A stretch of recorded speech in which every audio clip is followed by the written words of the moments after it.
5, 3, 2, 1. Hey everyone, Dragon Cowboy here, and we're doing a special one shot today.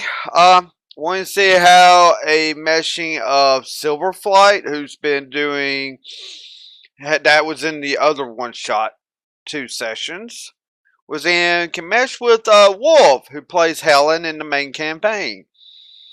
After today, we may have a sixth. Depends on how they mesh today. We'll find that out. As such, we are having to wait on Silverflight just a bit. Her mom's sick and she had to go get her some medicine. She should be back here in a couple of minutes. We do have Fuzzy, Chris, and Beacon as well doing characters.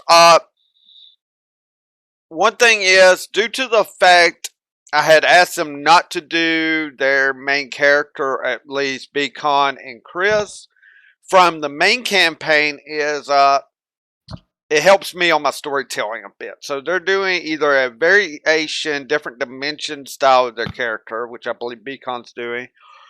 And Chris is kind of doing the same thing, except his is a whole different class. So be very interesting to see what happens. But Beacon was streaming some weird platformer that's rage inducing that I wouldn't touch with a 10-foot pole. So Beacon, talk about your channel for a bit. So what Dragon was talking about is called The End Is Nigh. That is a platformer from the same person that made Super Meat Boy. It is Macmillan. You are a blob and you are trying to get a new friend. You actually have to make him with random pieces you find at those rage-inducing levels. And I have been going for the first ending so far. To get the third ending, which is the last ending, I'd have to get every collectible in the game. There's like 450 something collectibles.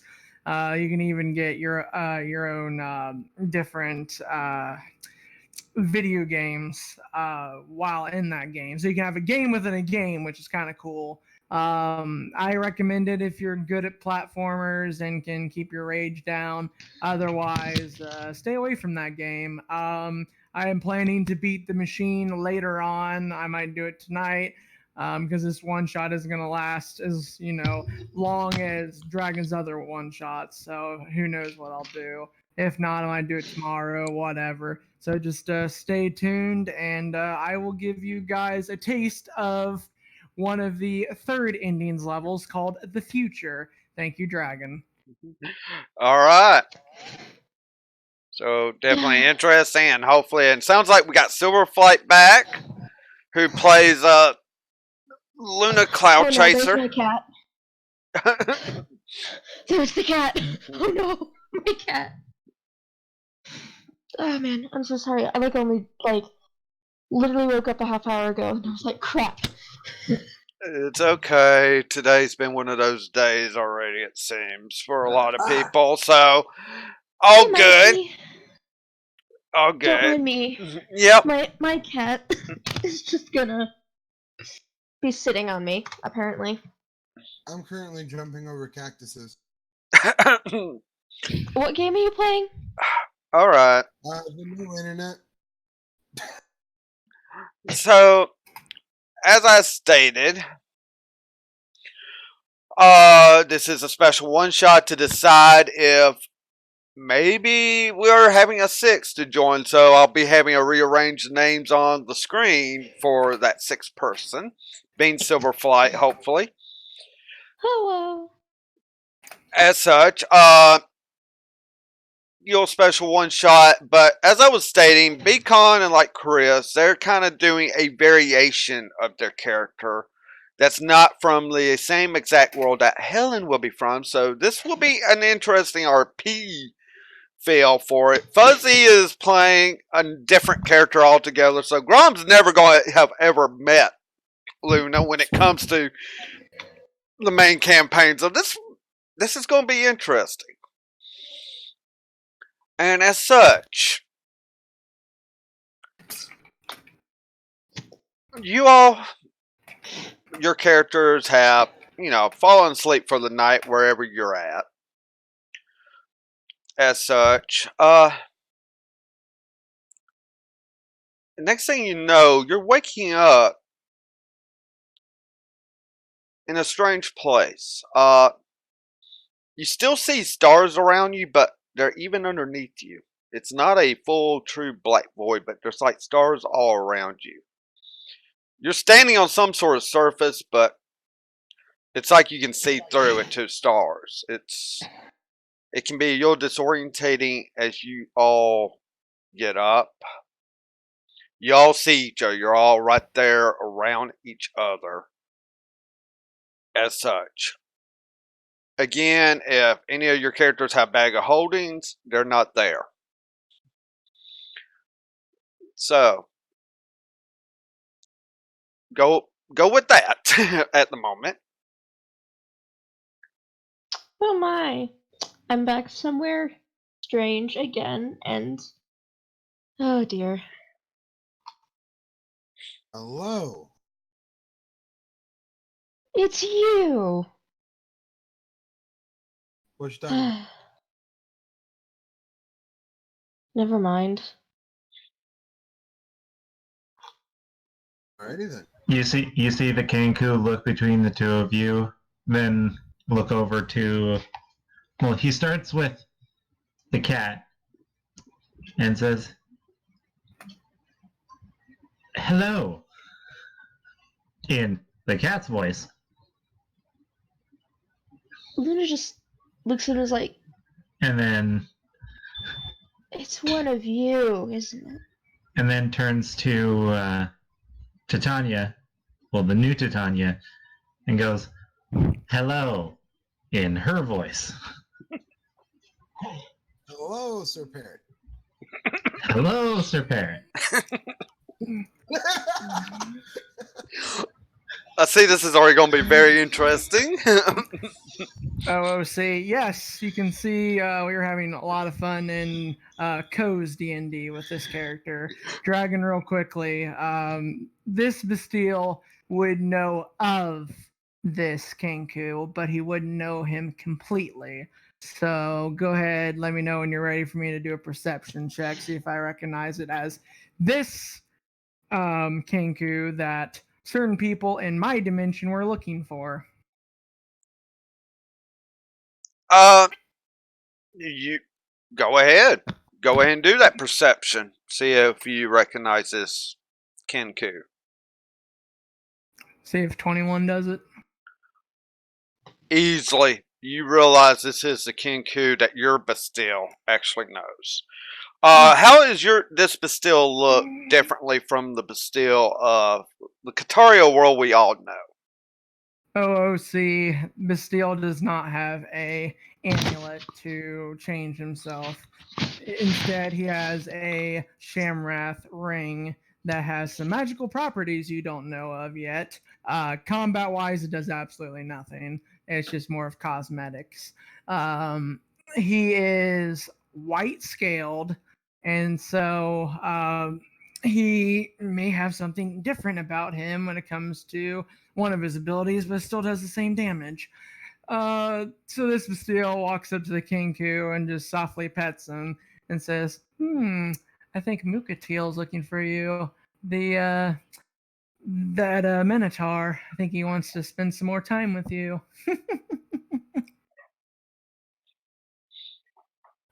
Nemr looks at the Dragonborn, tilts his head, and then raises his wing arms and says, "Home run!" Yep, that's the one.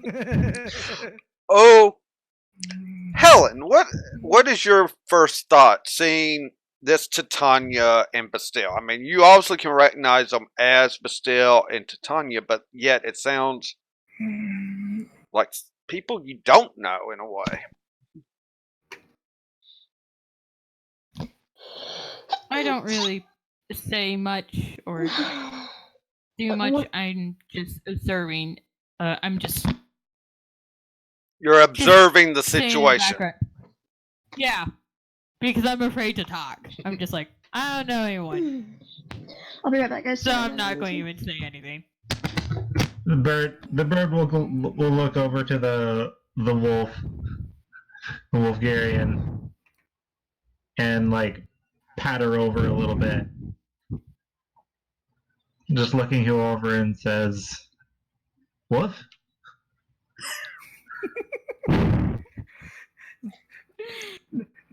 Dragon, would you like a very brief OOC thing about what home run means? When the bird Kenku. does that, I didn't know Kanku.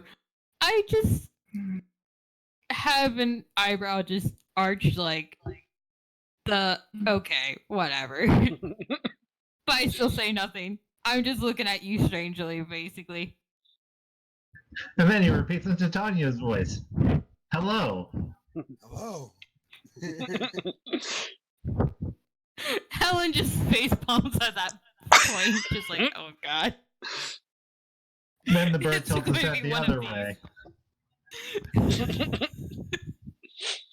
Helen just knows, it's alternate dimension. I hate this. Because I'm calling it alternate dimension. Helen's going on a limb on that one. AFK real Go quick. ahead. Okay. Got people going AFK left and right here, I'll say. Alright. Well, while they're AFK, with that perception as well, Bastille, you are looking around trying to determine what area you're in, and a few different ideas are popping into your head, and you can make an Arcana check to decide. Anyone that is into magics like this can do that. So I think at this point it's almost everyone that can do an Arcana check on this one. 19. Okay.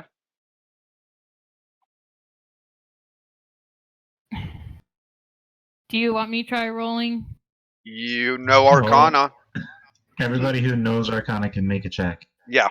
Yeah, no, the problem is the test fucked up one of my hands awful bad. Okay, so if someone doesn't mind doing So- hers, it's a +5 for Arcana. And she is proficient in this, but still's also still proficient at Arcana. I can't. Oh, Brandon's got it. Yeah, Beacon's doing it. Thank you, Beacon. No problem. 17. Okay, good, good.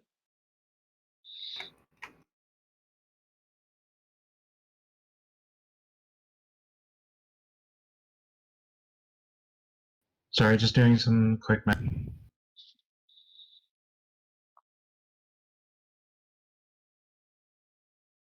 And I know I've got to ask you this, Fuzzy, because I don't have a sheet of yours in front of me, as I don't for Are you proficient in Arcana? Yes. Okay. Sorry, I just sent it.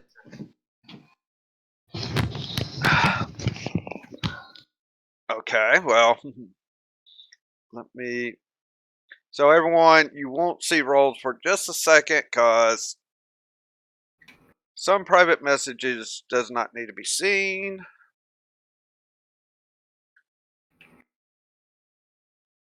So sorry, I'm back. My mom almost fell. Not a problem. Real life comes first. That's always what I've said. Just make sure she's okay. And She is. okay, that's good. That's good to hear.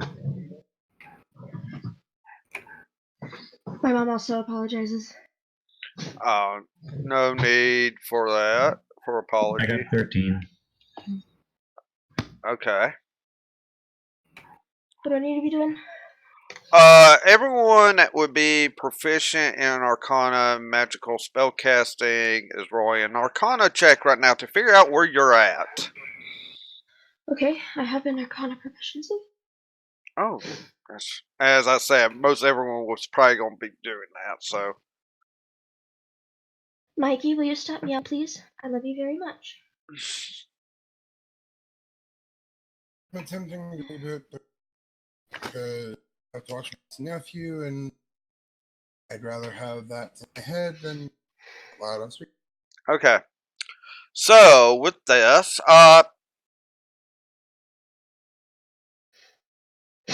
did Titania roll? Roll for what? Arcana. Arcana. I have not. Beacon, do you mind doing that for me? I have proficiency in Arcana, so it's going to be a intelligence, so it's going to be a plus. I can barely hear Chris, so whoever can roll it for him. I did not hear what the plus was, Chris. I just got my internet back. I can do it. Okay. So Technical Lovely. problems. What else could go wrong today is what I'm beginning to wonder, but okay. 16. I don't think you want to know. Okay, so. But still, Helen and Titania. Hello. You know this is a type of astral plane roadway you're on.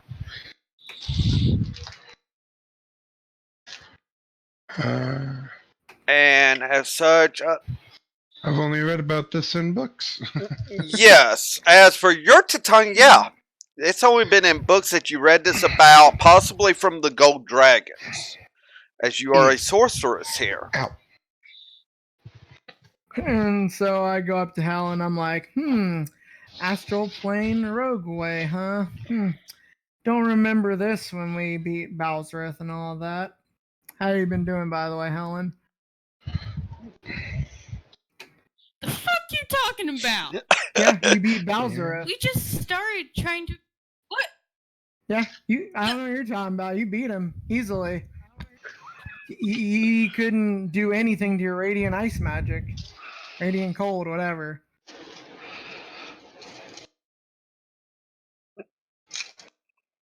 Helen, do a Oh, right now, Helen, go ahead. roll another Arcana check. And you can roll this with advantage. Yeah. Because this has I know definitely causing you to think about this for a moment.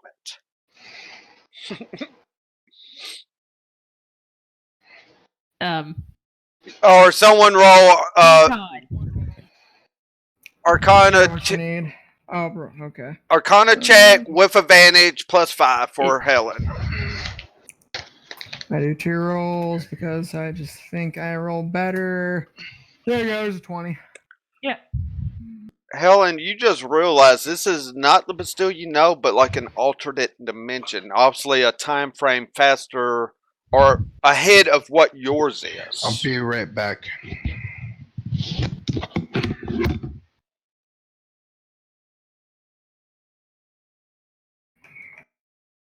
Hence the reason why he's obviously talking about stuff that has yet to pass for you. Of course, Of course, you're an alternate dimension because we're on a different plane. Of course. Hence the reason why you know that. Jesus. She just goes, Silver Dragon, why? Why did you do this? Helen starts muttering to herself in her native tongue of, why am I going through this? Oh, my bad. Bastille would have mastered Wolfgarian by now.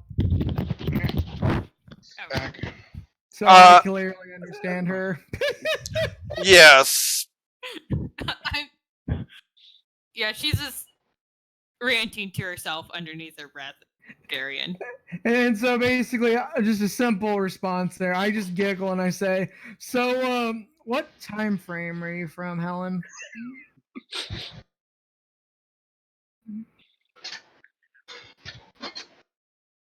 We are still trying to find the 2 minor orbs. Oh, still trying to get the orbs, huh? Yeah, back again. It was a long Yeah. trip. Atreya got destroyed, though, by you. It was kind of hilarious. What? Lucy, you can't. Helen just like puts her hand on her hips and just points at Bastille like, boy, you better tell me what I'm going to be learning soon. Like, have the face of, I want to know all this information. I want to know it now. So here's the problem with that, Helen. I really don't think you're gonna know Holy Blazagon anytime soon because the multiverse is kind of split, it seems, at this point. So I don't think you're gonna learn this exact spell. Just have faith you're gonna beat him, though. Oh, and Atreya, but well, I hope. Let's think positive. Oh, by the way, here's my wedding ring. See, positive, positivity. What? Yeah, I got Please married stop to Grom talking. and German. I'm done with you. Okay. Helen walks away. After she says that, she walks away like, I'm done. I just I'm cuddle out. with the Kenku. I just nope the fuck out. Tanya, what are you thinking about this? And obviously, you know, like different versions of these two, but not. And it's like, okay, but your time frame. It's like your time frame. You found the orbs, but you're not. You don't remember Atreya being killed. She became an ally for you.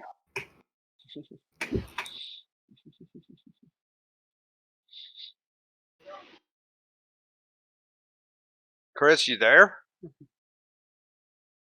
He said AFK. I think his internet went out again, Ripperoni. I believe he went AFK. Okay.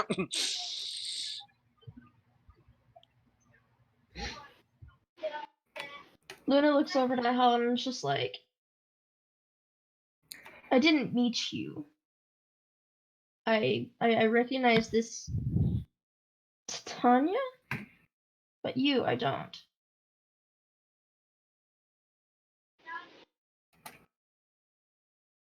What did you call me?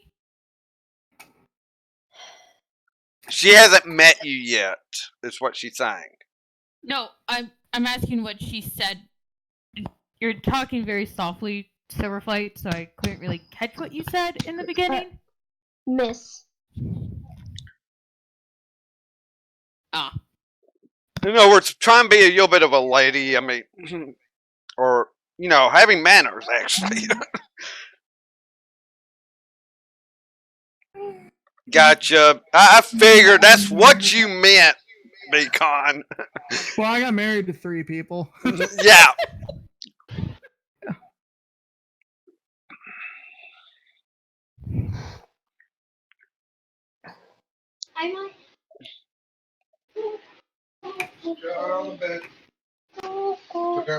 My name is Helen of the Pack Road. It's a pleasure to meet you.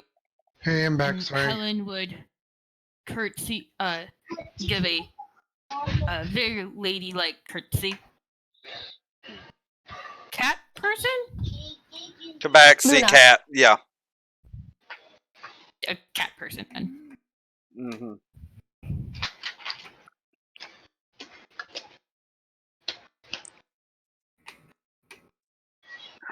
So, Tanya, Yes.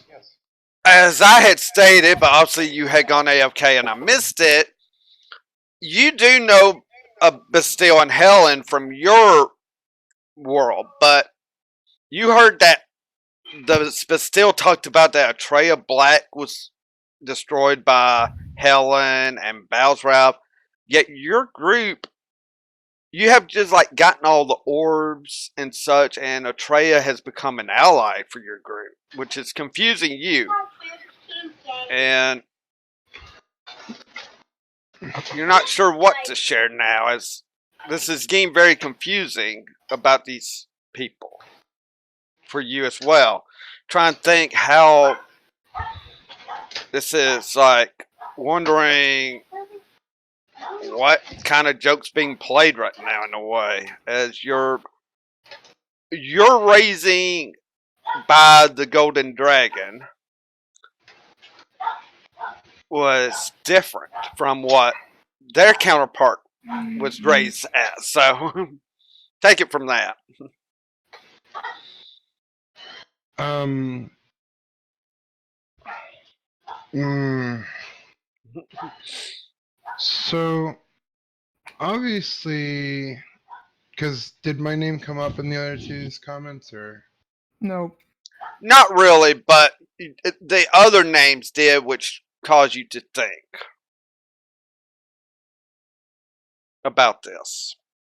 I mean, nothing's Alright. being secret right now. I mean, Yeah. So obviously, we're all from different places. Cause I recognize them, right? you recognize Bastille and you recognize Helen. Yeah, you do recognize them. Though Helen seems to be dressed slightly differently from what you know. She's not the. She's not wearing cleric armor, for one, which is surprising to you.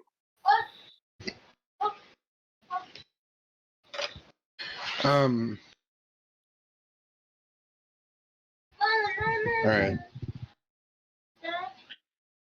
So then, can I roll to see if I remember reading anything about parallel universes? Make an Arcana check, and you can do that with advantage. All right. Oh my god. Sorry, 1 second.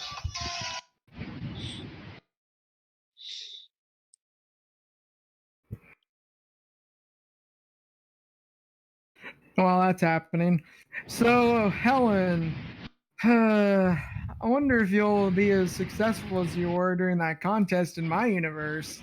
You became the Kaataria Idol. Um, So Vonka was so proud of you excuse me, that no day. one, no one knows. I don't know what you're talking about anymore.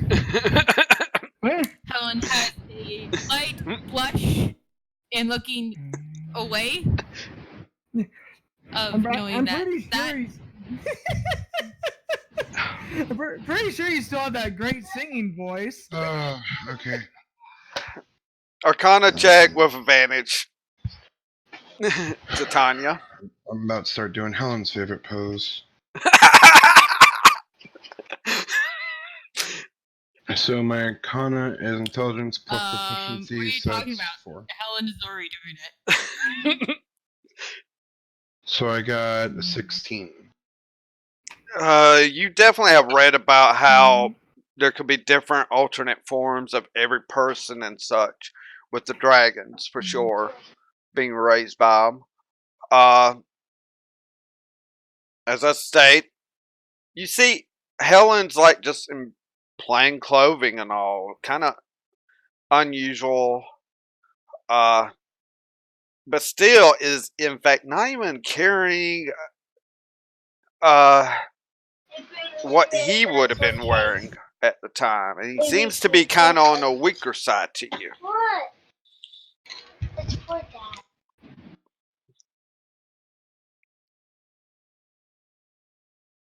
Dad.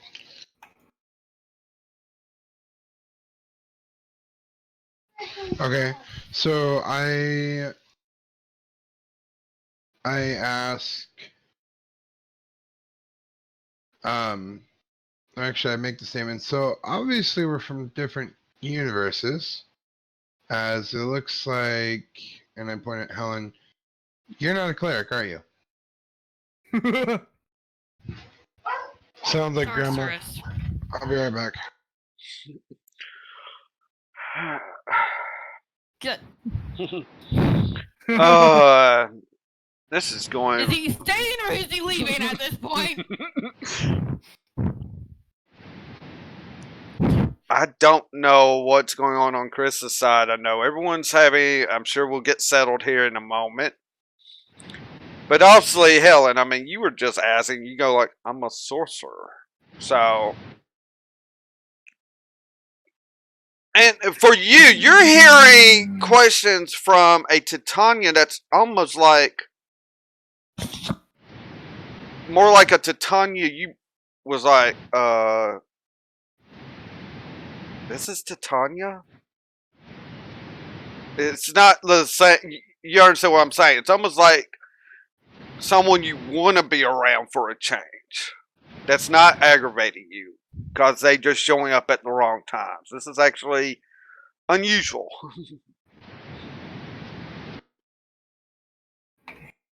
Is Chris back? Helen would just stay out loud. Helen would just stay out loud, even though he's not here.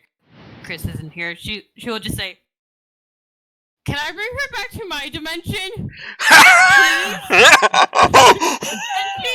and she's looking up to the ethers, like up to in the sky, like just begging, like, "Can we please have her here? Can I just please take this one back? I'll take mine. Helen? Are you okay with this?" Helen, I am a devout to Shamrath. I could try, but I don't know how well it would work.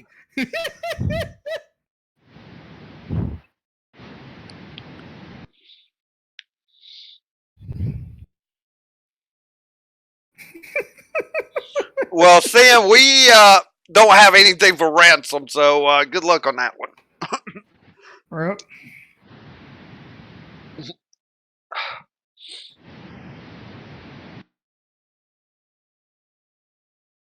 Unsolicited knocking. This one is dead, that one. Hello? Hello, welcome back. Oh. So, Helen You know that answers moment when you realize sorceress. Your mic has been muted. What?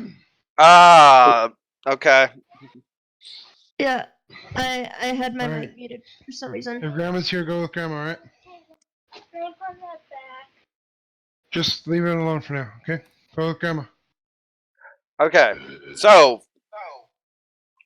for Titania, Helen has answered, "I'm a sorceress," and she's like, "This is a Titania she's not used to," and she just had screamed out, "Can I take this one back with me?" And Bastille's going You like, want.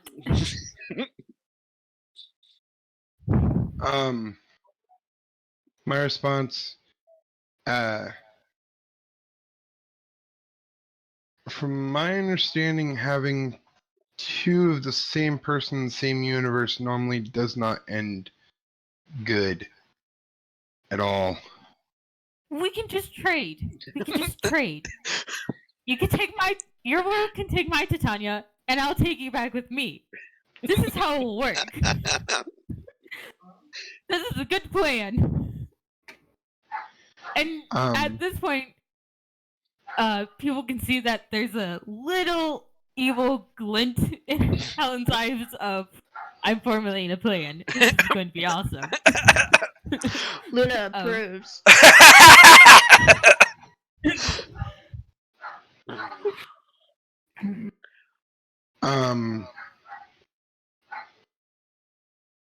I don't know how well my master would be good with me switching out with somebody else.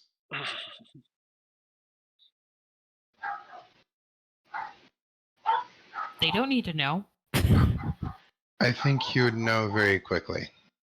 He's a very wise They old don't dragon. need to know. upon hearing that part, Helen, you realize this Titania's not even a druid. If they're talking about dragons. And we're saying that this Titania's better dressed, more sophisticated, actually had a better upbringing than being in the wilderness for 100 years.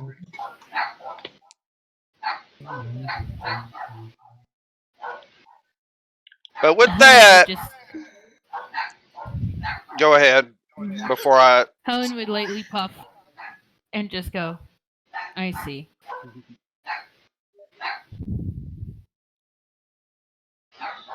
And just turns and starts walking away from the group in a random direction. Not knowing where. Before you really start setting off, everyone do a perception check. If you have keen senses, that is with the advantage. And if someone wants to roll for Helen, as she does have keen senses, her perception is a +1. Thank you. I rolled a 19. Okay. Do I have keen senses? No, I'm afraid you don't. Only Wood Elves and the Half Wolfgarian here does. Alright, so that would be perception, right? Yes. Well, wait. Didn't you say perception with only keen senses, though? No, People keen with- sense is just Had people advantage. with keen senses can roll advantage. All right. Someone roll for me, please. I'll do it. What's your +1. +1. Alright. You got a 17. You got a friend in me. So I quickly Yeah. asked I'm gonna Tanya tell my dog stop barking. before you get into all this perceptions and stuff. I want to ask Tanya real quick. So, do you still love languages? Because the Titania I knew loved languages. I was actually just about to start that. I was just about to start learning more languages when I showed up here. Nice. Yeah, you actually won a couple of awards for a language contest in the Empire back where I was at. Yeah, you people didn't know how to really take you because you were a druid and you were how can I say this without offending? You're not as sophisticated. Please don't take that the wrong way. Take it the wrong way. Um, One mutters. Out of character. Am I fine to say the Empire's still standing in your universe? Well, the Empire's not bad. It's Well, just Mage's I- Guild. And, On that score, the Empire might not be standing in yours. So if you're going to state that, go ahead and state the Empire's still standing. Go right ahead. So I respond. The Empire's still standing in your universe? yeah, it was just the Mage's Guild and the demons. That's all. Mages Guild. I forgot they existed at one point. I try to forget Uh-huh. about them except for my husband, but Yeah. Yeah. So upon hearing languages, Mikenku, like just under his breath, starts saying languages in the different languages that he knows. Thanks to the pendant that he has, and just counting on his hand. Yeah, so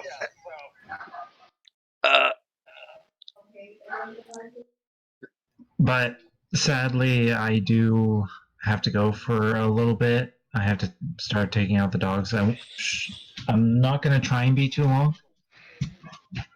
And it's only going to be 2 dogs, so maybe like 20, 30 minutes-ish. okay. Sorry. Yeah. I mean, we knew that was going to be a thing, so it's all good. Yeah, it's all good. But go ahead and kind of explain. Due to the fact the Kenku didn't obviously was too busy going through the languages and counting, didn't catch on to what is being said. As such, basically everyone else, if you had a 10 or higher, you're able to hear this. As such, and it's not just one voice, it's like a multitude of different voices saying this. Helen and Titania, roll me and give me a moment. I want to make sure I say the right one I want you to roll.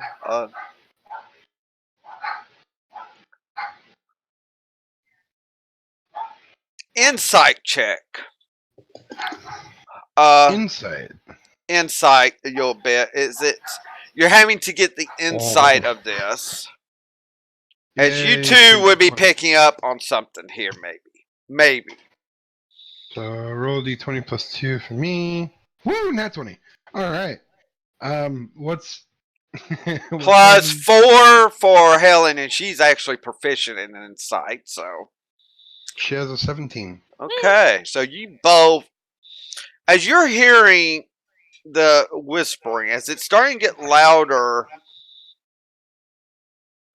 you two realize you hear your dragons, the silver dragon and the golden dragon, that is both of your heritage slash patron master of your sorcery powers. You're hearing them in the voices here.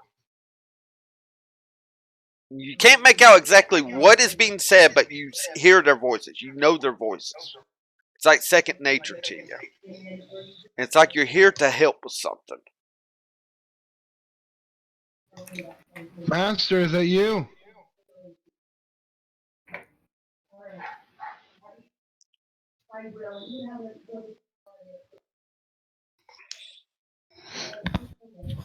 In Draconic, so only people that would know Draconic would hear this answer to Titania. As Titania would know Draconic for once. Yeah. I know Draconic normally, I think, for sure. Yeah, you do. Nope. Luna's ears perk. Yeah. Yes, Titania. We have brought y'all here for a reason. We're just discussing who shall do the talking exactly to you. Alrighty then. Is this to start my language program, or? Something different. Alrighty then. Oh my god, Mom! I'm sorry about That's the that, same. everyone. I had the same reaction when my mom called too. But due to we definitely got some people, we're kind of leaving like, if the dragons are involved on this, what's going on? We're going to take a quick BRB.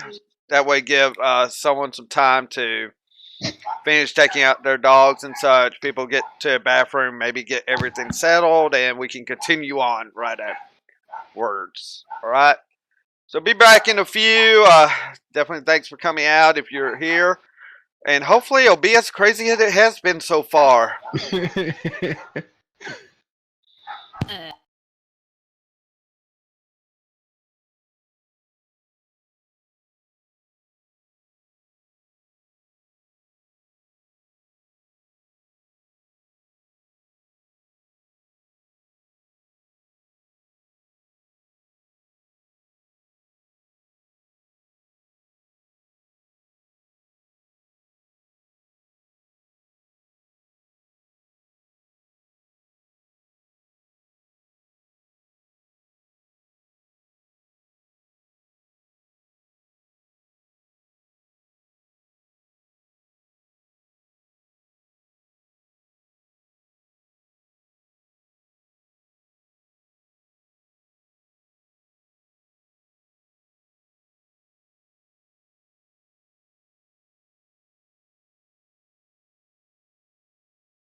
All right, Okay. everyone, we're coming back live, and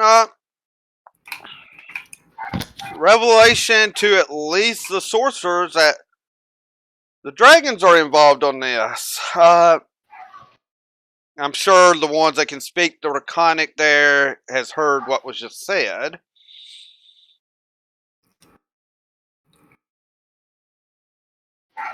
No, I'm just waiting. While petting Fuzzy's character. The Kenku. So, where do you want us to go? It's kind of dark here.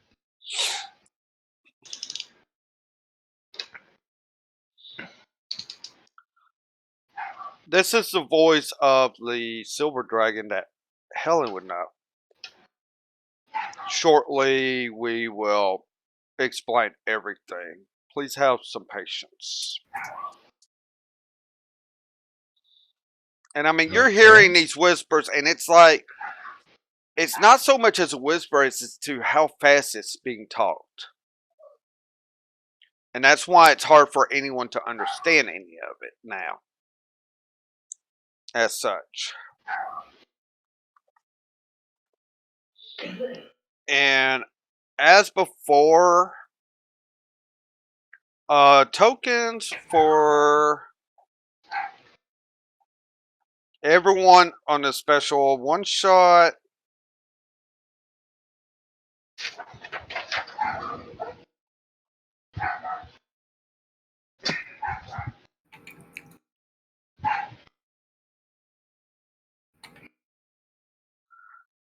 Which are 3 tokens.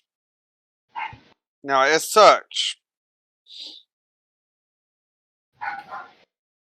use at any point in time. You know, they're usually not going to be good after this, though. Of course, it may depend for one person. So, after a few minutes, as this is going on, you're waiting. And it's kind of like you decide to just kind of wait quietly.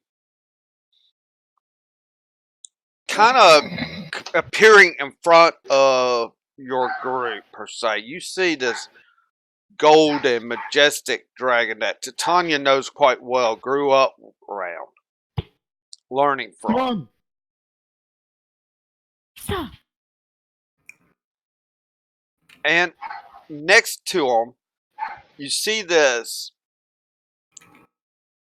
black dragon on one side, and on the other, you see a silver, which Helen actually knows.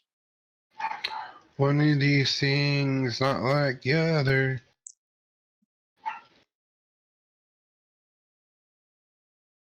Well, I mean, there are 3 dragons, just different colors. Nothing out of place. Too metallic and a chromatic. I know in your world it doesn't make a difference, but Yeah, I know. In other things, but in my world, it really doesn't. So, you see these 3 appear now in front of a group. And the silver dragon starts off. And now, speaking in common to make sure everyone would understand you all in the group. Sorry it's taken us this long. We were hoping to be more prepared for when you arrived through our magics. And I'm sure by now, some of you have noticed you are not even from the same time periods or worlds. And there's a reasoning behind this, though. A few of you actually know each other because you are from the same world. And he kind of looks over to at least the Kenku and Bastille, but yet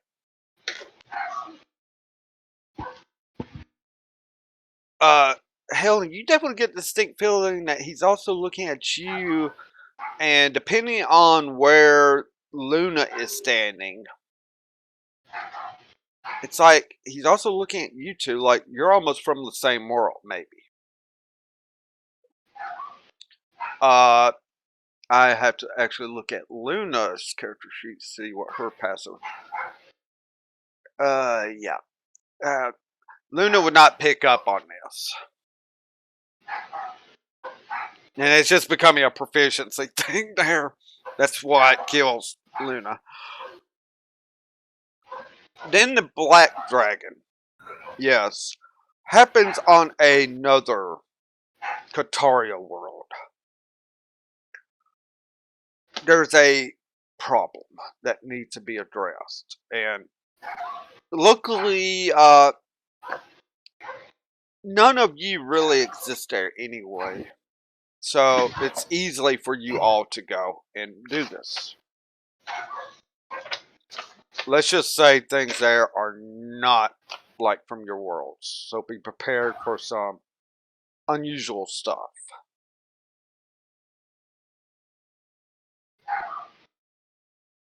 Luna's just standing there, her tail just like swinging from side to side as she's just thinking to herself. Swish, swish. The Silver Dragon, do any of you have any questions as to how you're going to go there and how you will get back home?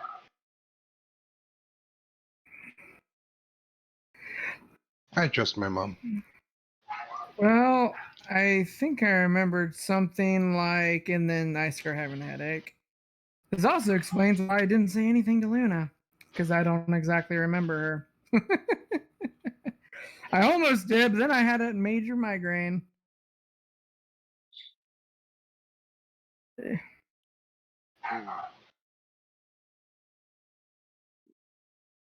Well then, we will go ahead and take you to the world. There is some sort of creature that's making Kaataria the wrong place.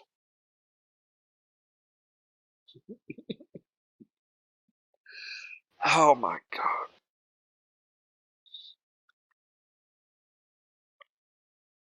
So through dragon magic, all of a sudden you see these three kind of circle you, and with the dragon's magic, you're teleported.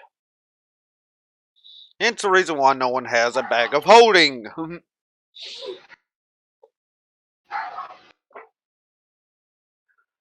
And you kind of land in a nice, green, lush, forestry area. Survival or nature check to see if you happen to know where you just landed. I have proficiency in none of those, so I will roll it. 20, survival or nature, you said? Survival or nature, yes. I will do survival. Can Luna roll? Yeah, even Luna can roll. Huh. I got an 11. I knew I was going to get very high on that. I'm proficient in both survival and nature, aren't I? What did Luna? Well, I've been rolling low. hmm, Let's see, I had a 12, a 14, and now an 8. okay. Sometimes it goes that way. Helen is Mr. actually. DM. You are proficient in both. Your nature is a +5, and your survival's a +4, and you're proficient in both. Can someone roll me a nature check? It's +5. 1d20 Alright. +5. You got 24. Yep. Yeah. So one person here actually knows where you're actually at here. We're gonna say, Oh, and the Kinku's back. I mean, the Saying King his catchphrase. can do a nature or survival check to see if they know where they're at in this Kaataria world that they've just landed in. Though, I'm going, I don't know, might be possibly happen.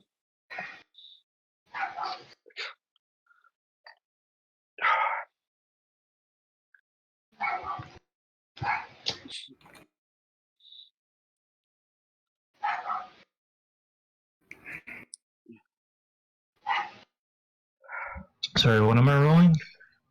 A nature or survival check to see if you know where you're at in this Kaataria world.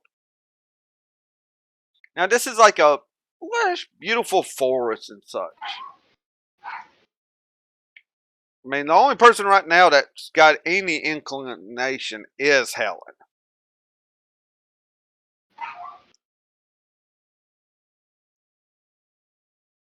Nope. Okay, so Helen, as you look around, you're already seeing familiar landmarks to you here. Though it might have been a high-speed run, you remember going through this area, though this area's more beautiful than what it was in your world. Maybe because you don't see any old buildings, any ruins. There's no ruins. But you remember running through this forest with a huge orb on a sled as you were heading for a nice big meadow where there was a mama bullet. Oh Oh. no! Oh.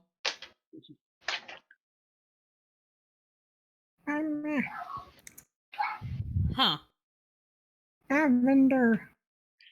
So you can share what you No. kind of know you're across the Empire border and all. If it Empire and Free Alliance is Yeah. standing.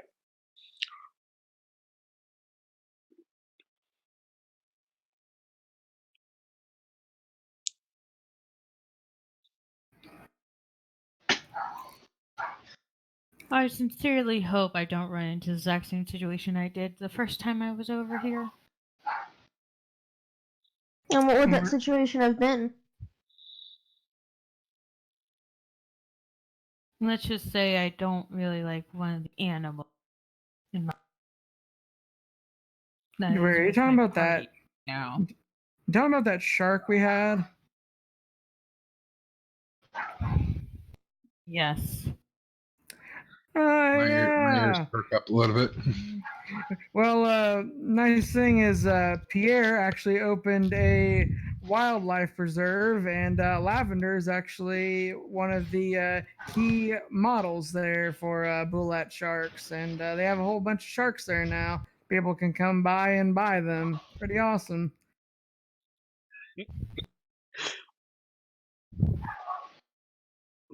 Tell me, did it still break a hole into my room through my Yes. floor? Yes, sadly. I'm sorry.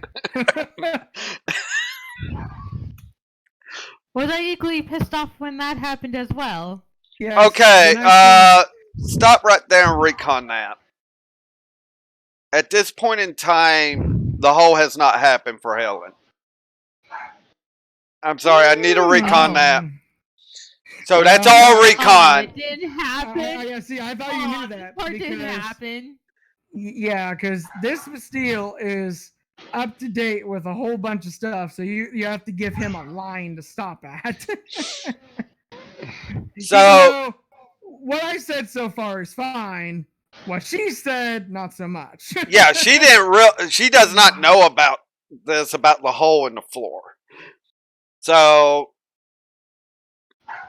yeah, because Oh, so just I was going ahead of let me myself go there. ahead and state right now, Helen, this dream that you're actually having, as we're calling these dreams, even though it's technically not, is happening the first It's night okay. you reach the embassy.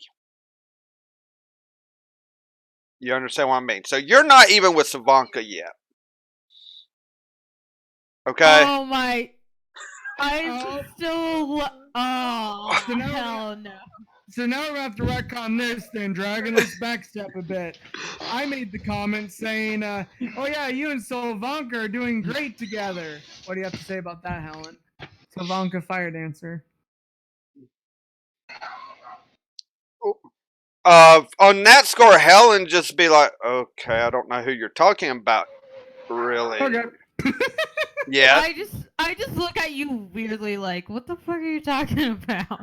yeah. So, yeah, I'm sorry. I should have kind of made that You're just clear. getting the This is Yeah, you- quite far back in the past for Helen, then. yeah. It is. This is. But I do know it's okay. So it is around the time of the damn shark thing. Yeah, yeah. Mama You. Shark is still alive. No, It's Mama back when Shark Mama is still dead. alive, correct? Mama Shark is dead. You do have the baby balloons. You just don't know about the hole in the floor. So, Oh, or fire dancer yet? Of course. or fire dancer, yeah. So, Yeah. So when Bastille, the ultimate dimension Bastille mentioned these things, Helen would just give the biggest "the fuck you saying" look, like WTF look. Just be like, huh? What? So back in Buddha is character, amused. Helen would look around for a bit and go, I believe up ahead is a meadow where a mother bullet died, and my group took the baby after much debate and arguments with them to the embassy. So we're somewhere near the somewhere in the Empire. If it is the Empire.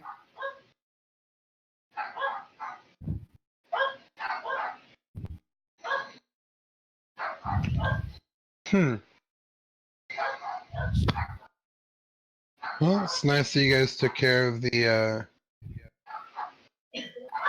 child with no mom or no parent. The mother died saving us.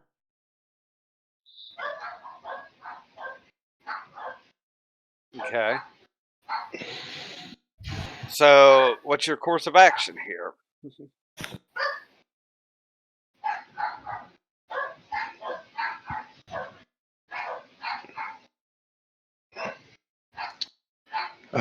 Which way did you guys go in your world?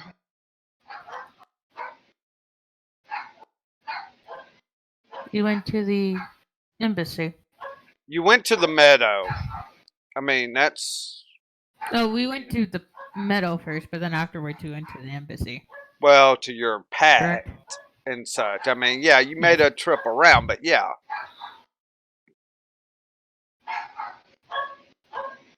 Again, the thing is, in this area, there were kind of like still some ruins around at times. There's no ruins at all. That's the only difference. It's almost like no one's lived here, which is strange.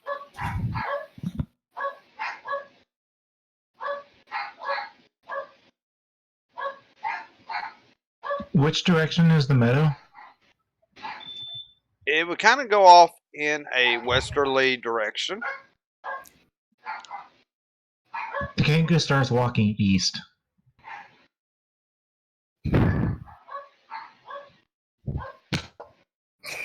So I follow him. If nobody is going to make a decision, kangaroo's going this way. I was gonna go the direction that they went before. That was... Well, I start walking towards the pack that I know? Question mark? Because I don't know if this world the pack is there or not. But to where the Wolfgarian pack on one of my journeys is going to the meadow, then finding.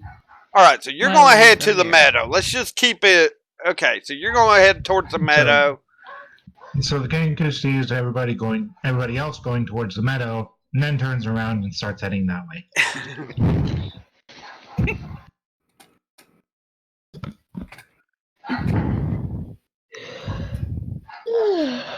Luna yawns, bored.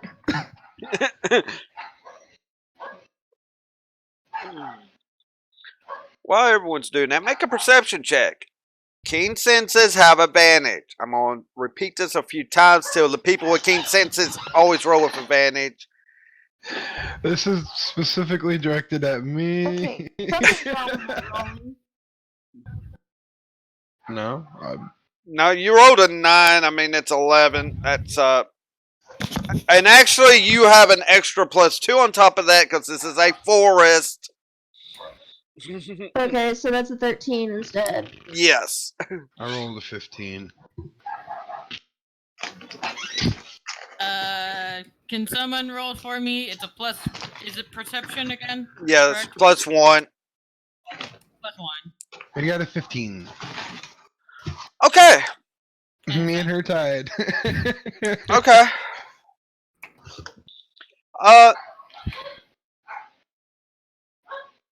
The wildlife's different.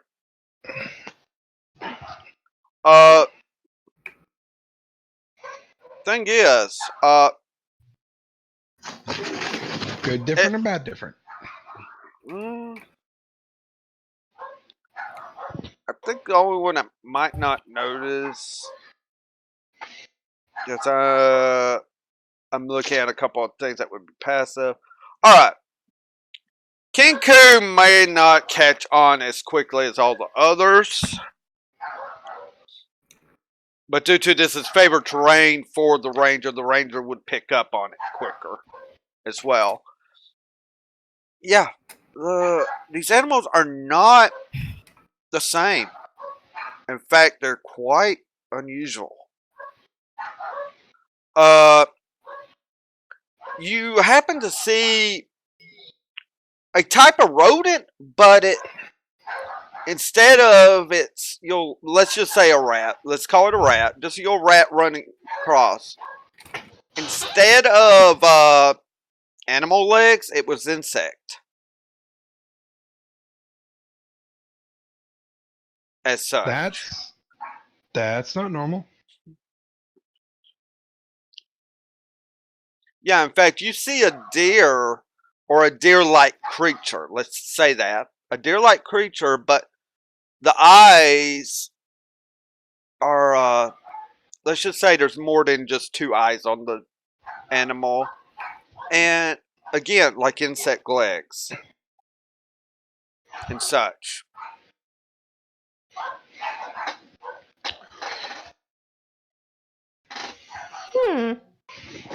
Interesting. I think somebody's been having a little bit too much fun polymorph and transfiguration magic.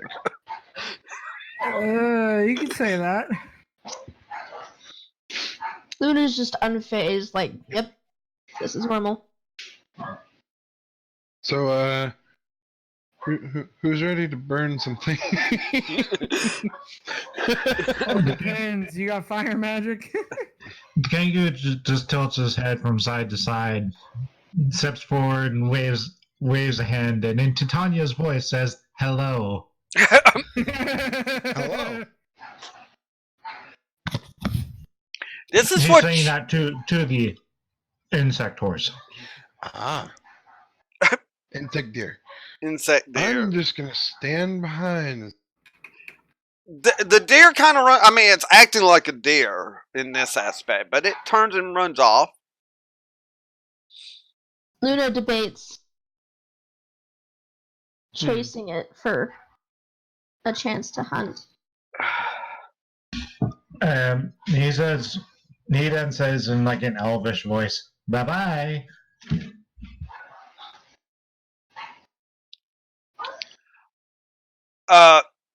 Though you think about hunting it, you're wondering if it would be even safe to eat with the insect stuff.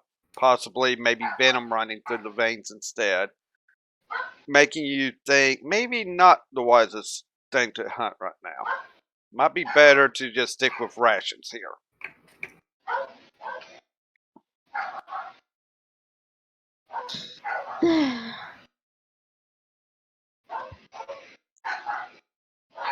But with that, you're seeing these different variations, and there are a lot of different variations. Nothing's aggressive towards you. That's the thing. It's like, whatever.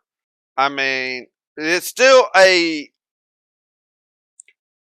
let's say it is a circle of life still thing here, but it's like, you're like bigger than anything around right now. So it's like, we're staying away from you. We're going the other direction.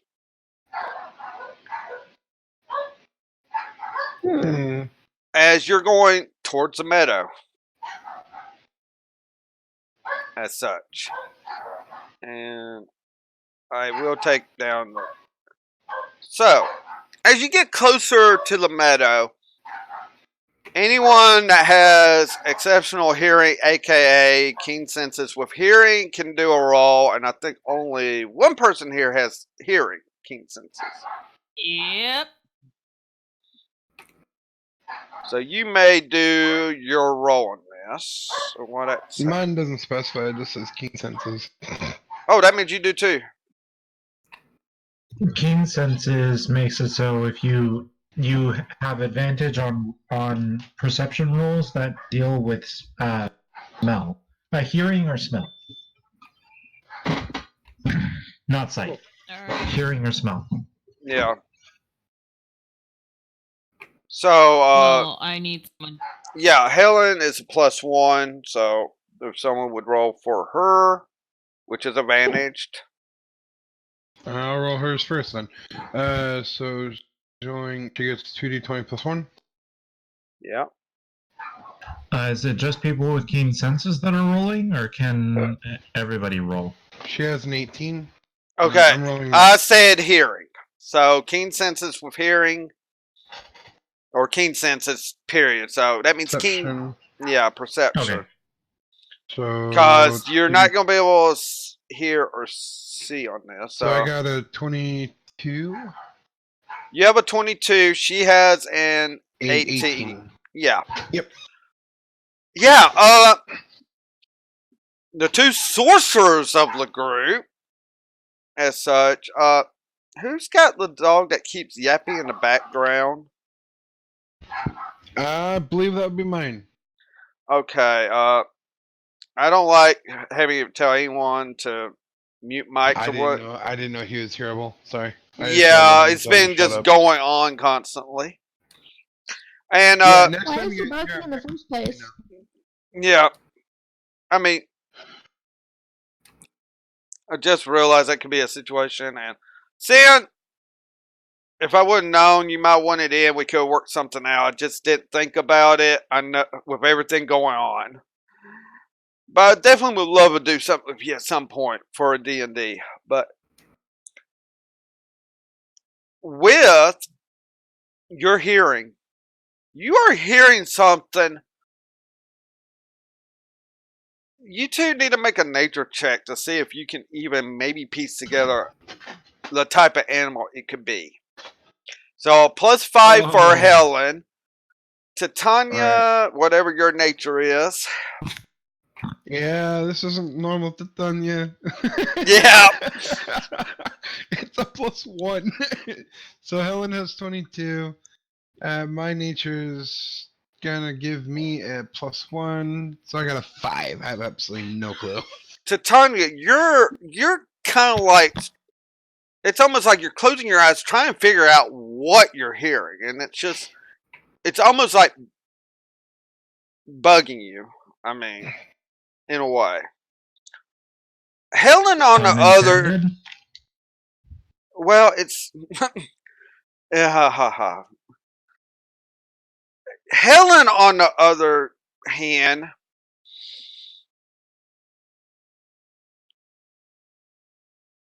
It's a mixture of a rabbit sound, Helen, but yet you're also getting these... You're hearing some earmarks that's like arachnid style. And it's like coming from the meadow. You're not far from the meadow by now. Helen stops and ponders if she wants to keep going. Sure we After do. hearing this horrifying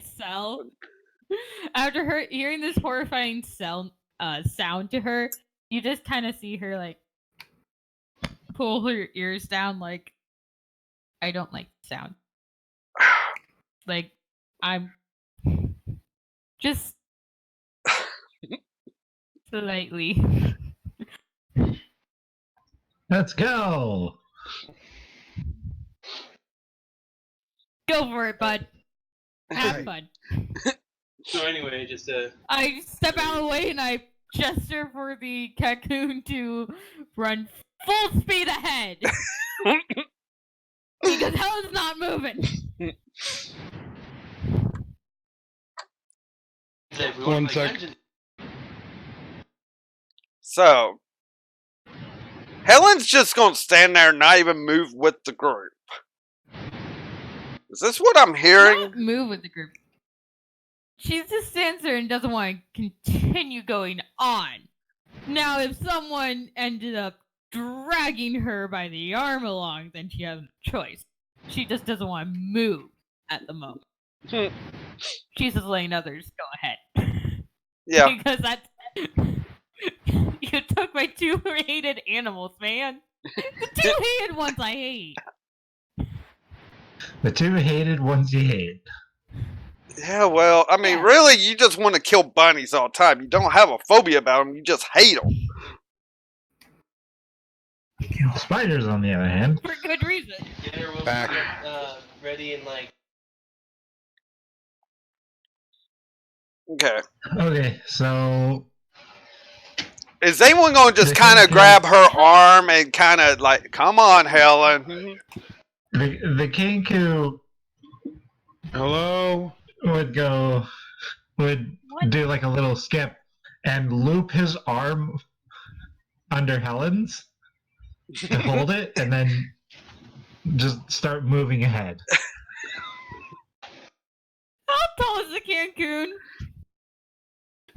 Coon Kang. I'm not a Cancun. Oh, whatever you are, how tall are you? 4'8". Okay, Okay. you're about a And- foot and- shorter than her, so it's actually having your wing go up into hers.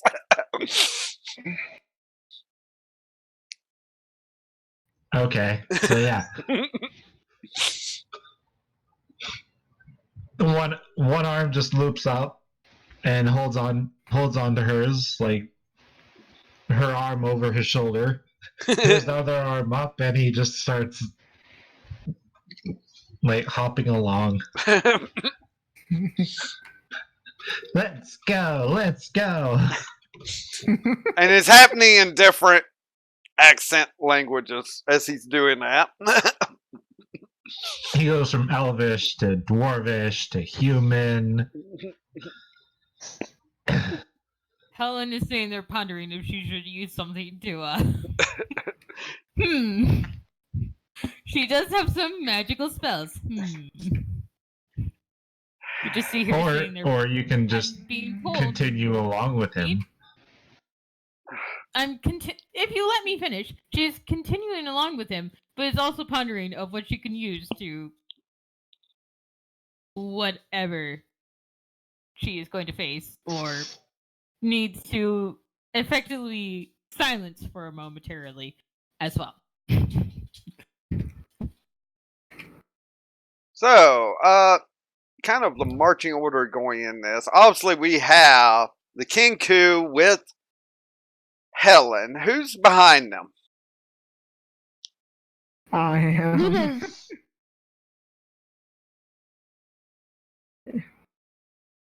Okay, and Luna?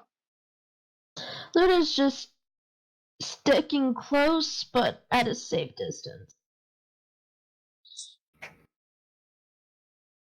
Alright. I got an idea on the order then.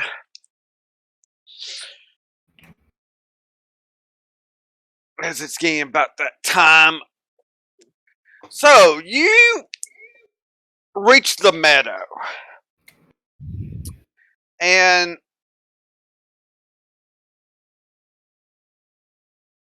this meadow doesn't even look like it's ever been burrowed. You can kind of tell where bullets have been through at times because you'll see how it is. This meadow is like nice, flat, beautiful grounds. Almost, I mean, you would almost want a house like out in the middle of this meadow. It's that beautiful and such. If there wasn't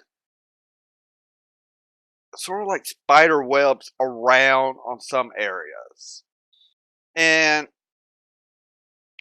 if anyone's ever Spiders seen everywhere. a garden, some of the garden type spiders nestings, how they do webbings and such, think of it like that in this meadow. I mean, the grass is up about, it'd be about waist high for an average height person. Whoever wants to be average height here. I'm 5 foot, so Yeah. Luna is 6 foot. Yeah. Something, I think. The Kenku is average height. Totally.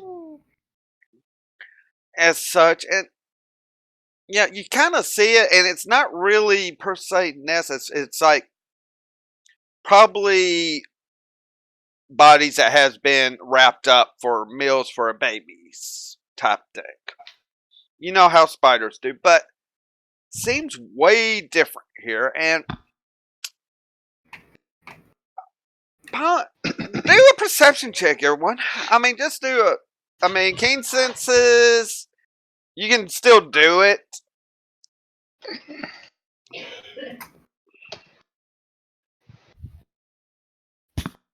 I have a +1. Whoever is roll. I got a 22, and Helen, you have a what? +1 to perception. +1.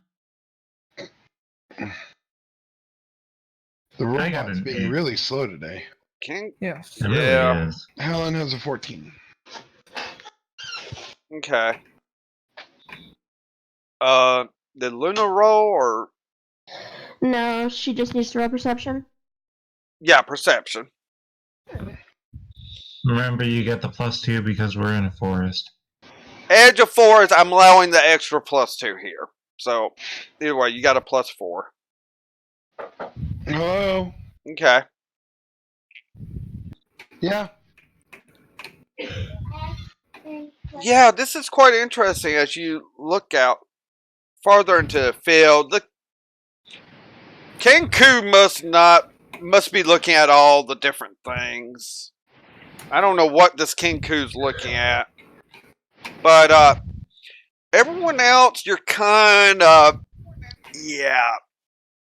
And I'll describe this in a moment, but at the same time you see this, Titania and Helen, you hear your dragon's voices in your head. I mean, the silver dragon for Helen, the gold for Titania. It must die to set things right in this world.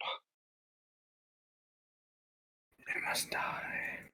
No one else can hear this. Only those two know what is just said because they are sorcerers that are draconic heritage or patroned in that way. You look out about a good 120 foot away, and you see a monstrous type of arachnid type creature. Now, it's not a dull coloration. It's kind of bright. It's got yellow in it. There's a little bit of black, but white. You know, kind of like, you know, very brightly. I mean, it stands out in this meadow. But the white is indicating you kind of see the head. And it's not a spider's type head. What type of head is it? It's closer to a bunny's head. With long, floppy, big ears and such. Must die. And the legs on this thing are slightly different on the back side versus the front four, normal arachnid, but the back four, more like a rabbit's shaping for back legs.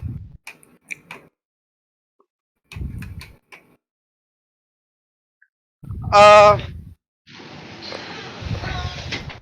People, stand up. Um, now the only one really that hasn't noticed this, I guess he's looking off, maybe being distracted by something that's shiny on the web or something. You all see this.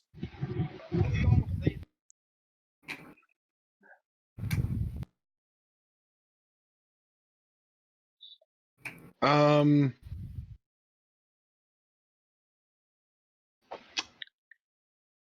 I do not like that thing.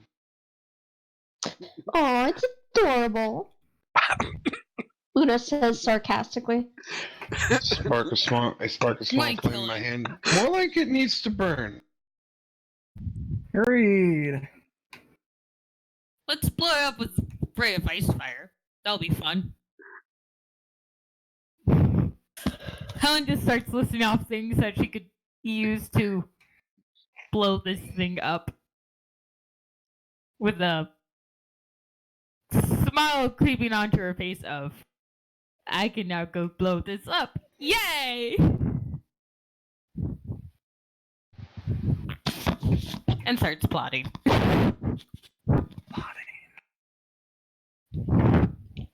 Luna is pulling out her bow and just interested in seeing if she could get a sneak shot up. Yes, but with that sarcastic remark that was just made, roll initiatives, everyone. Hopefully, people that was going to cast Mage Armor has cast it. Yep. Nope, I definitely wouldn't. You know JK. me.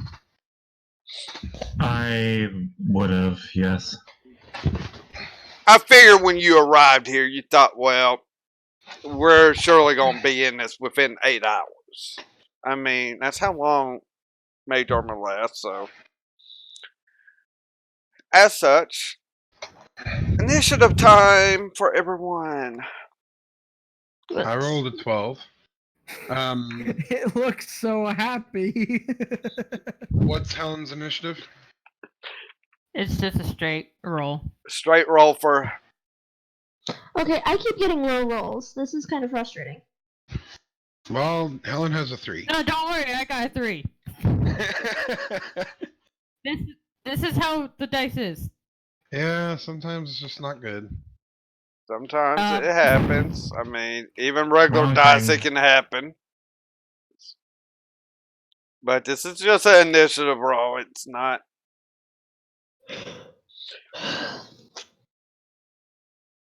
The Bastille roll. Or Alright. alternate dimension Bastille. Oh, I get a lot of boosts here. Look at my boosts. Amazing. No. See, amazing boosts. Oh, jeez, it's still a -2 for you? And a Negative -1 one. for you, I mean? No, not that old. So, I'm still setting up something here, but. Yes, I mean, it does look happy, doesn't it? You see how big it is, too.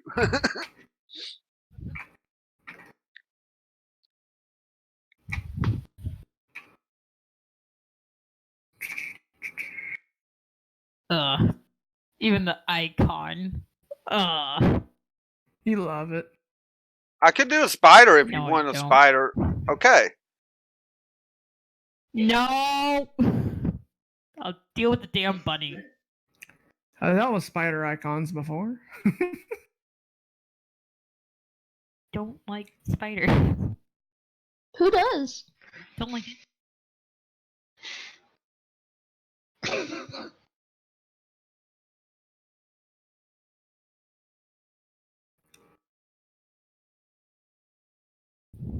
It's a giant bunny head.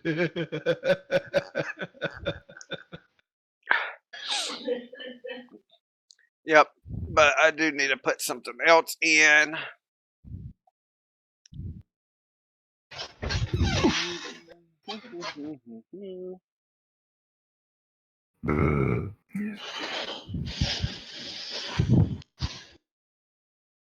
Oh god, I have to do the old-fashioned way to find out questions about spells.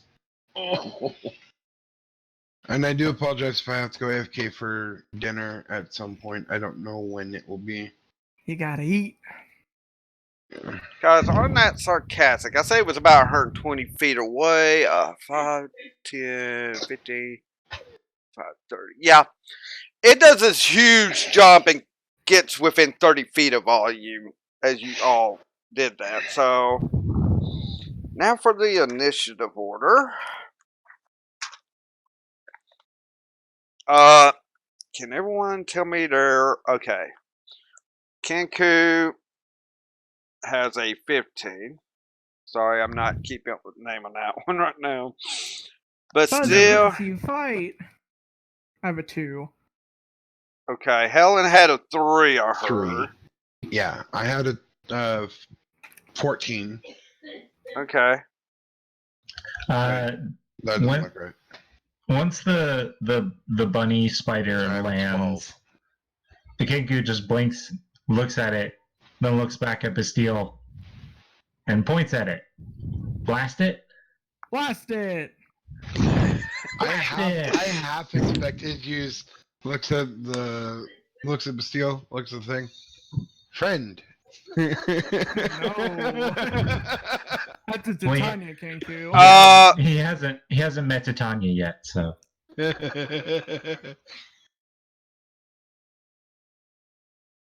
Actually, no. If he had met the other Titania, he would have pointed at it, looked at Bastille, looked at the group, and said, "Hug." Yeah, probably.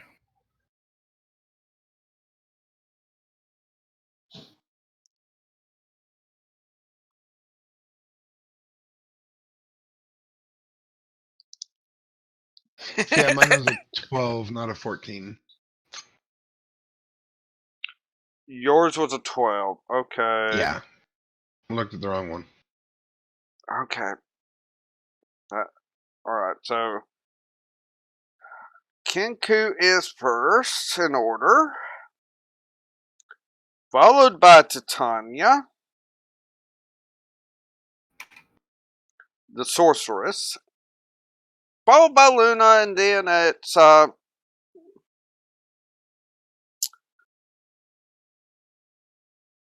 just gonna call it A-Bomb. I think you get the idea. Then Helen, and then Bastille. Yes. So this is gonna sound kind of dumb, but I know at least two people here know of it. How many people here know of Corviknight from the new Pokemon game? Yeah, I had one. Okay, yeah. I switched out for an Applin. Who else here knows of it? I know Brandon does. I do not. Dragon, do you know Corviknight?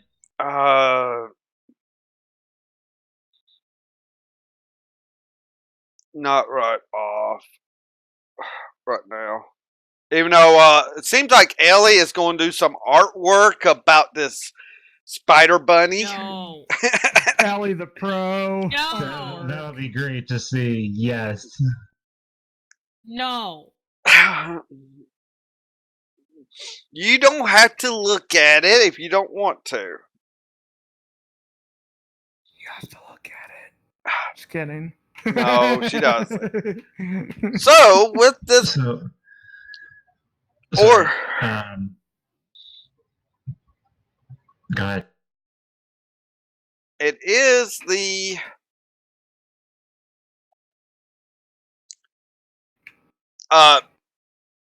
Kenku's turn.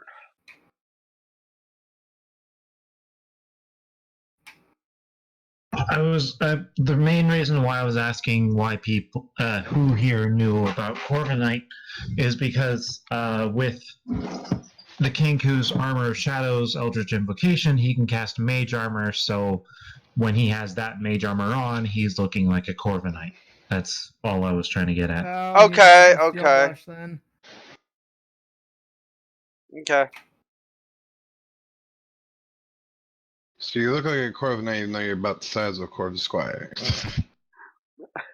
No, about the size of a Corviknight.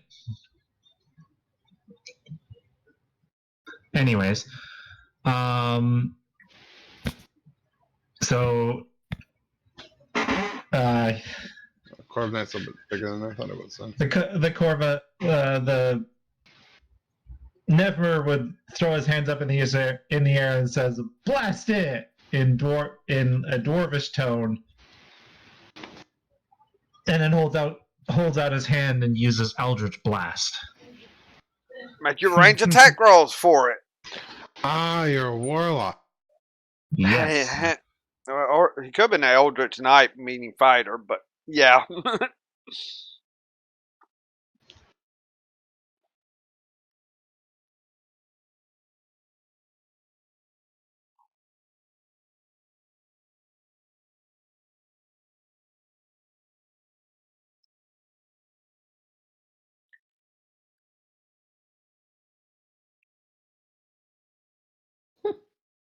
16 to hit.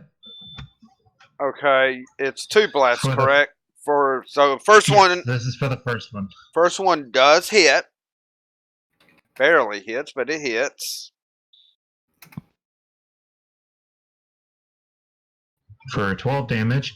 The reason why he's getting a +4 is because of Agonizing Blast. What that does is that each beam gets an additional damage equal to my Charisma modifier. Correct.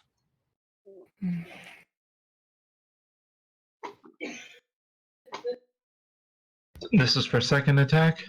Okay. That misses.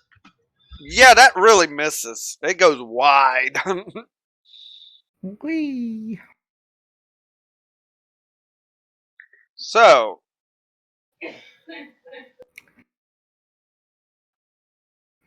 okay. So, this King Ku just launches 2 blasts from his hands. One hits. It hits it kind of like in the, I guess you could call it the chest area because of how the body's shaped a little differently. The other one goes wide though. Maybe the King Ku's just bouncing around you too much when blasting here. I get this feeling from the King Ku that's what's happening. Agreed. So, is King Ku going to stand put?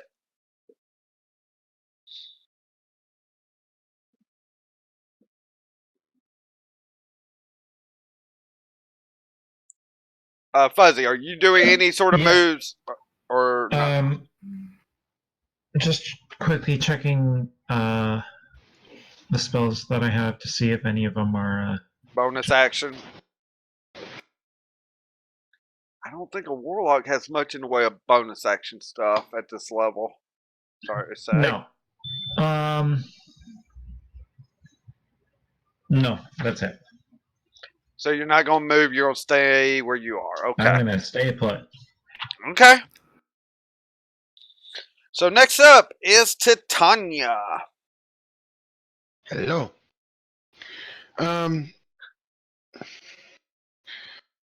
So my character is a sent response. How far away am I from it? Just 30 feet. okay. I was about to say it. I then saw the thing and was like, oh, should be good then. 35 to 40 feet away. Basically about 40. So I basically just say this. Nah. I cast fireball. Like, no. So I take it you're going to aim it like right for the middle of the body for the fireball. Correct? Sure. I was thinking just straight to the face. Well, I'm just saying for the AoE effect because it is an AoE spell. Yeah, now when I go 20 feet towards us. So Yeah, Yeah. you're definitely far enough away for that one. I mean, what level fire? Well, fireball's level 3 anyway, so it doesn't matter. So, what Yeah. is your saving? What's your save DC? Spell save DC. Give me a second. Find out. 'Cause- So, crap, it's the other page. Spell save DC is 8 plus your proficiency bonus plus your charisma modifier.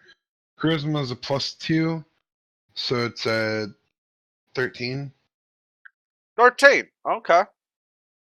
And then there is, I think, about 8d6 for your fireball damage.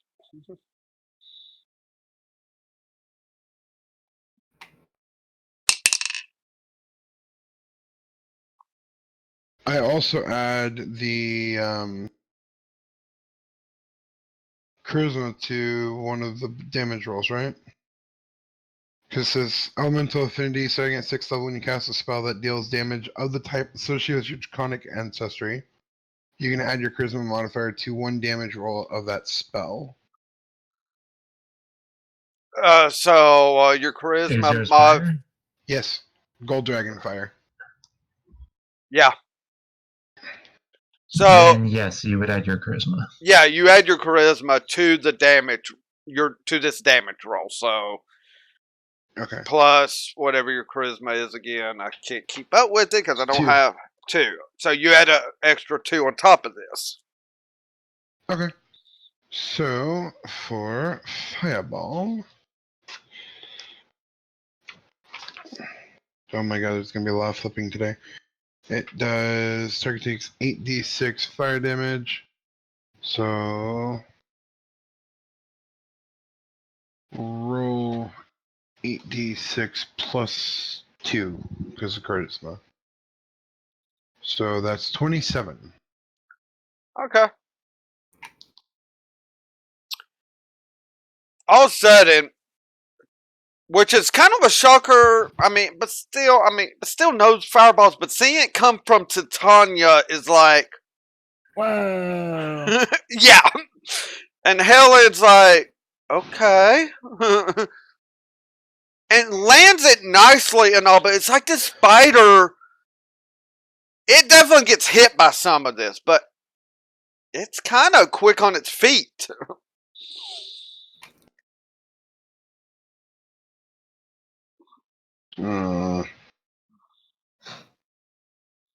It still takes some of that. I just state I don't like it. I think that's a mutual sentiment for everyone right now. Yep. I wanted to say something else, and then I thought about, and we're on stream. I can't say the exact word that I was going to. So with that, Luna, you're up. Unless, no, wait a minute, hold on. What else is Titania gonna do? Are you gonna move? You gonna stay put? Pulling out a sword is a full action, right? I consider it free action pulling your sword out if you wish to have your sword out. So I'm gonna pull the sword out just so I have it with me. Okay. And that's it. You're gonna just stay put, not move, or Pretty much. I mean, can you ready a movement action? you can only ready like an attack action. You cannot ready a move action per se. I don't. I'm gonna just. Hmm?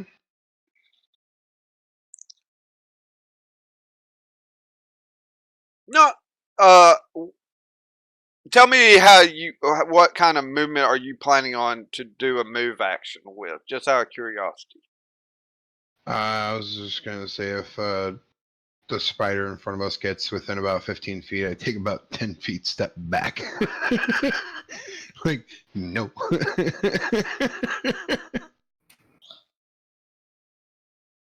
Okay.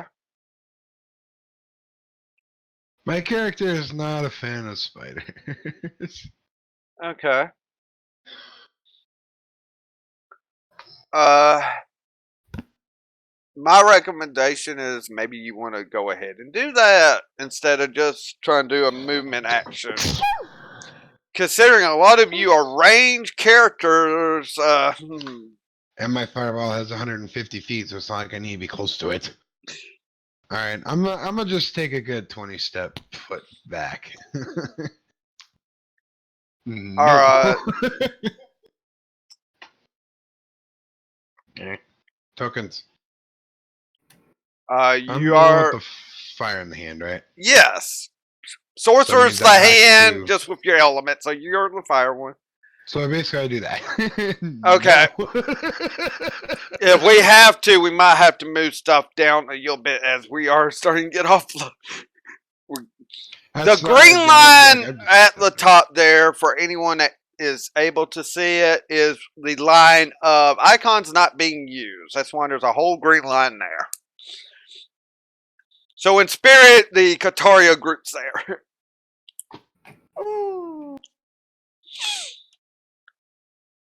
So Luna, it's your turn. What do you want to do to this thing? She's gonna attack with her bow. Okay. Well, 17 will hit. Alright. And that is roll a D8 plus 3. That's 9. Okay. And I believe you get 2 attacks. Alright. I should do it again. Okay.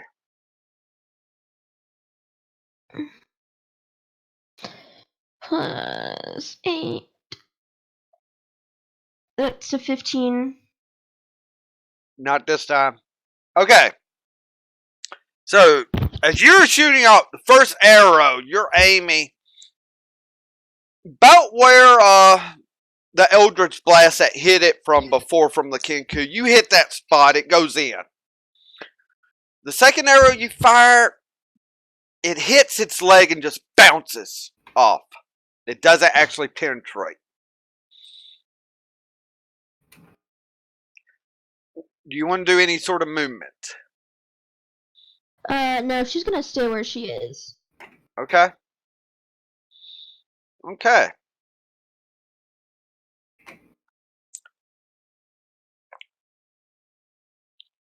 Sam, pick a number between 1 and 4 for me, please. Row.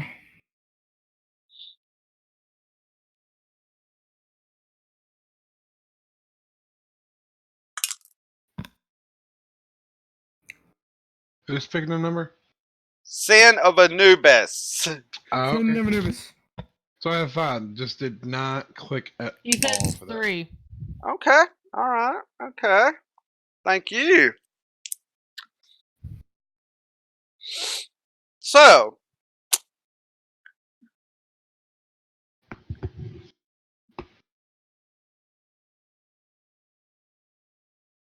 Alright.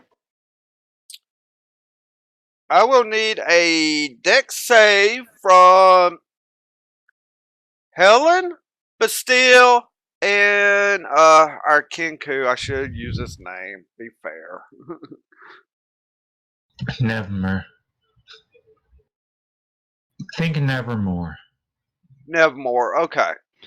Nev. Nevermore. Yeah. I need a dex save from you 3. Oh, baby. Oh boy. You're safe, Ten. Luna. You're actually safe for where this is hitting. What? 17. Okay. Okay. I think you all heard that. I gotta go AFK. Sorry. Dinner time. Yum yum. Okay. When in doubt, I will probably try and burn it. 21. I was gonna say, how do you just roll your fireballs? Either that or Not much scorching ray. roll for me. Yeah, someone roll for her. I Alright, think it's going to be AFK, a sorry. straight. Well, hold It's on. a straight roll.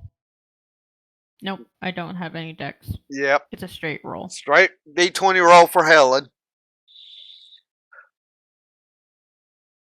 I can do that. Thank you. So just D20? Just a D20. Yes. Oh, shit. I guess I rolled good for you.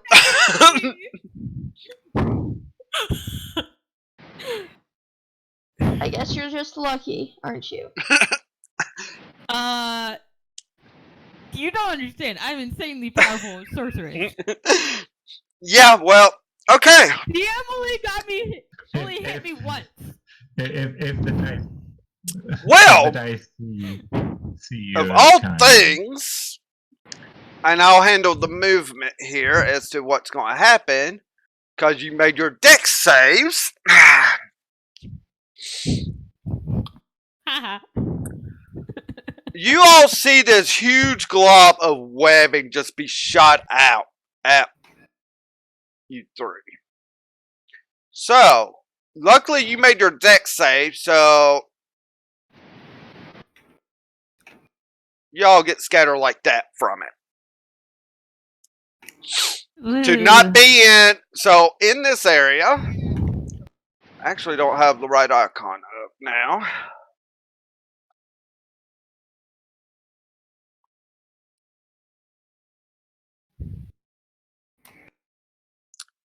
Yeah, webbing right there now.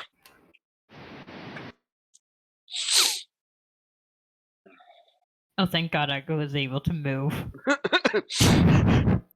Yeah. I'm going like, okay, Helen, I have a chance at.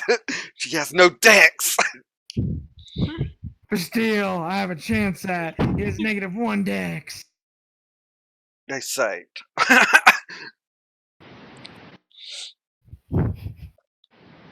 Thank fucking God, I think. Thank God. And with that, you hear this loud screech, and it moves up that far. It's actually have recover on one of its abilities, so it's only able to move 10 feet this time.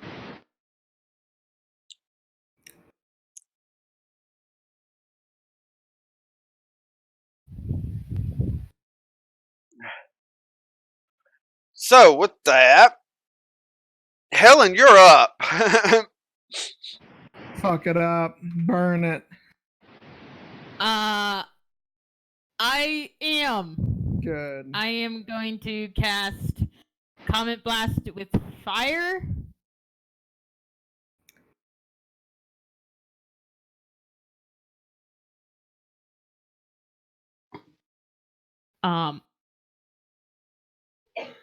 All right.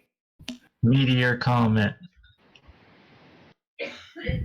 Spirit blast. Where are you going to aim this exactly? Because you and That's what I'm trying to figure out. you're going to aim it to where you two won't be hit by the explosives and such. Yeah, I'm aiming it where it's Kind of behind it. Be affected. Yeah. Okay. Kind of behind it, but it's still mainly a lot of the explosion is going to be on it. We're just going to have like a good 20. Yeah, 20 feet apart from it. Yeah. Wherever I plant it, you know what I mean. Yes, I understand what you're saying.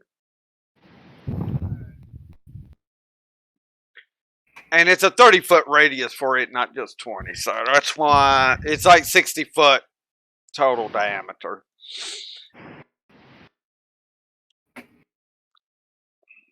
So, yeah. Okay, what is your saving throw? This is under your sorcery. Not a wizard, so that's a 16 I have to get. Possible with this sucker. Very possible. Yeah. Yes, yes, yes. I actually rolled a straight 16 without even adding its modifier for dex. Whoa. Kind of happy about that. So, Wait, don't I need to roll to hit it or no? no, you Is it a roll. You roll your damages. You're still doing damage to it, but it's I'm able to take half, luckily. 10d4. Um, Oh, 8d6, Well, then n- 10d4. 6. Yeah, so it needs to. So how it goes, it's 8d6 needs to be rolled first for whoever is rolling for me because I can't roll. So 8d6? 8d6 first. Yes. This spell has a little extra component to it. And she Okay. actually. That's 23. Do I get to re-roll? Do I get to re-roll those 3 runs? Yeah, ones 3 as ones, well? do 3d6 for us, please. Now, if any of them come up as 1s, they become 2s at that point. It's a one re-roll and So, Yeah. 3d6. She Eight- gets 3 rolls on 1s. so roll 3d6? Yes. Yes. Alright, so technically that is a 9. So 29 points of fire/ice damage. Then it's 10d4. Yep. So now we roll 10d4, and any ones we re-roll as well. Correct? So 10d4. 10d4? Yeah. Yes.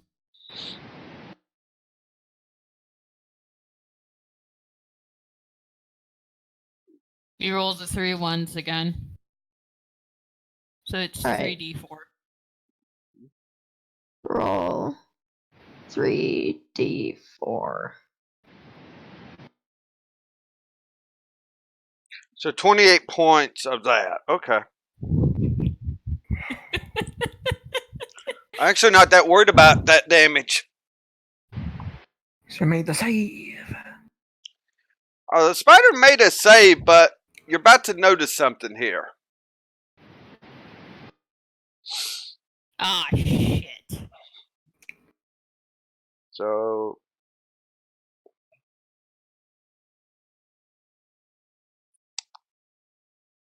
let me do this in my head.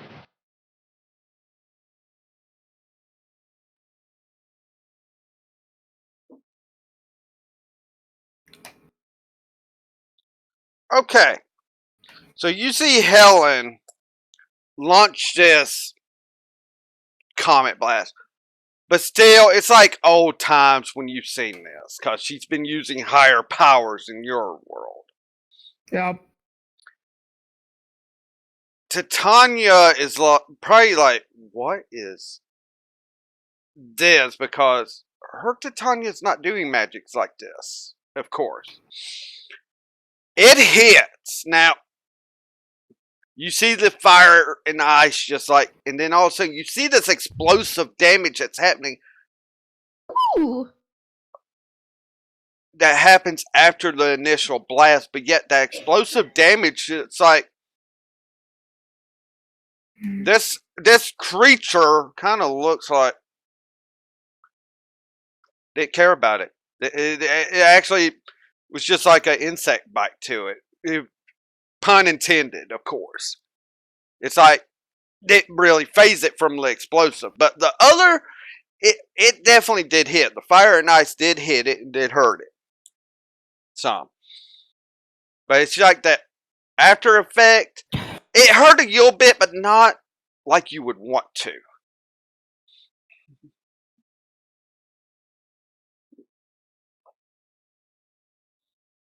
So, anything else you want to do, Helen?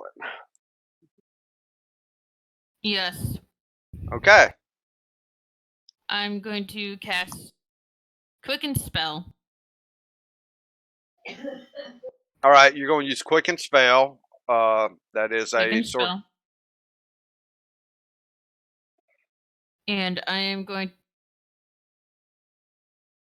to cast Comet Blast. Just regular Comet Blast. No, okay. The 3rd level, yeah. Regular Comet Blast. My 3rd level spell. Okay. So roll your damage for Comet Blast, which is let me tell someone what it is. 8d6. 8d6. All right. Ah.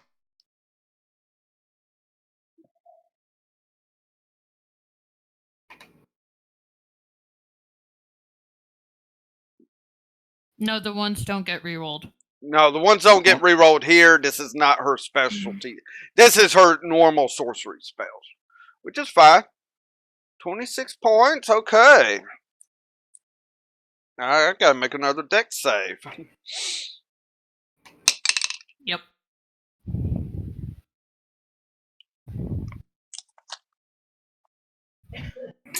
Well, crap, I'm taking all of that. One time not to be very dexterous. Was bound to happen I was going to miss a deck save. I mean, considering I rolled a 3, even with the modifiers, I was like, oh, crap, I don't think that's going to save.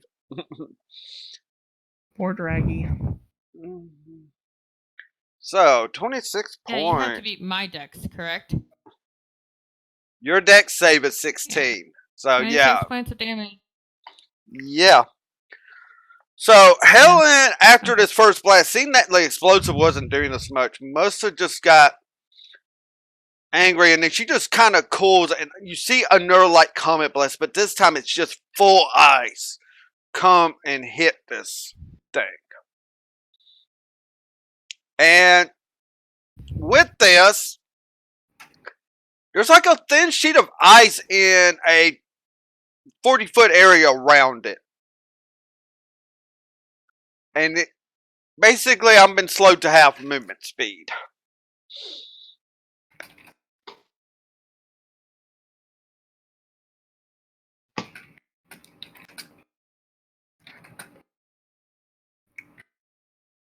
Yeah. It's definitely shivering.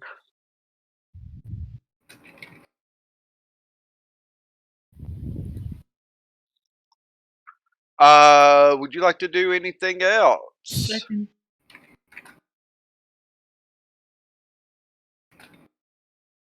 Yeah.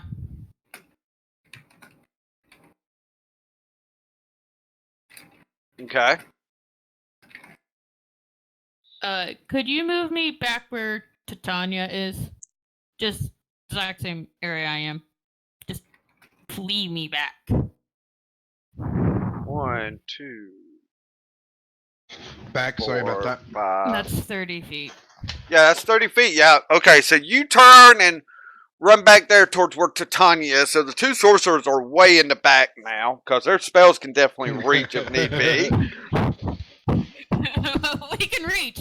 I just don't want to be near the frozen thing anymore because I already pissed it off. Well, due to you've caused the most damage so far to it, yeah, it's starting to look very hungrily at you. Yeah. Hence the reason why I backed the fuck up. Hey, you said the word I didn't want to say on stream. Hey. Yeah, well, every once in a while, it's okay. It's just I try to keep it as family friendly as possible. You get away with Well, that's why one. my character's initial reaction when they saw the giant spider bunny was, F that fireball. Yeah. So, but still, you're up. Oh, baby. Well, you know what I'm gonna do? Well, you think you know what I'm gonna do, except there's a little part to it. You notice on my left hand it starts glowing, and then it's Drop Jay's ring. Ah, good that they remembered to give me this thing. Huh, I'm misusing it. Oh well, sorry, ball. And so here we go. You get to make a save DC of 14 dex, and then I get to roll 8d6. Mine is one higher than Titania. 8d6, yes.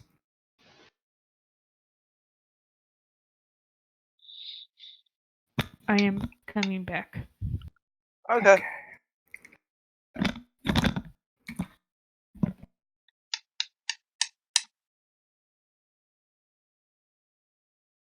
I don't know if you get to see it. Yeah, I'm gonna take all that damage. So 26 points of fire damage. Yep.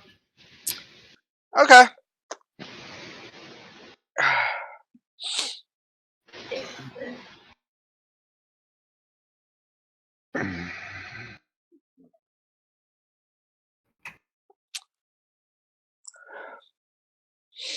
Okay. Anything else you're gonna do, but still. Mm-hmm. Mm-hmm.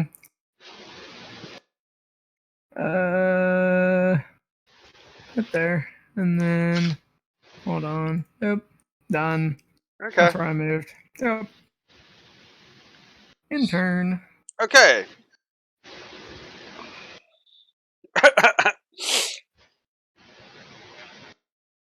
So yeah, the fireball hits it. Due to the ice there, it kind of stumbles a bit. So the thin ice kind of helped melt it. I'm glad there's fire wizards as well here. No. But it is now Nev's turn. Warlock, what are you doing? Did I even miss anything? Nope, I just got to the top of the order. I mean, other Woohoo! than having frozen and burnt rabbit spider. I mean, Yep. So what I missed? Slight barbecue. About yeah, it. Basically. yeah. Of my last classic spell called Draw Chase Fireball. Let's see. Did a trace, fireball.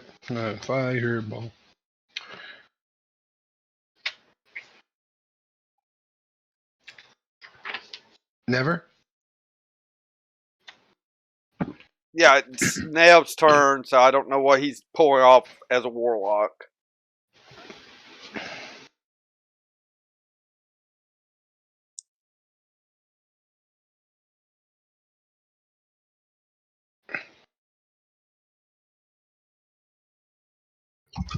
Just so I know, Helen is the snowflake. Well, the hand with the snowflake. Correct? Correct. That's the ice sorcerer, and then the fire sorcerer is the other hand with a fire, being Titania. Okay.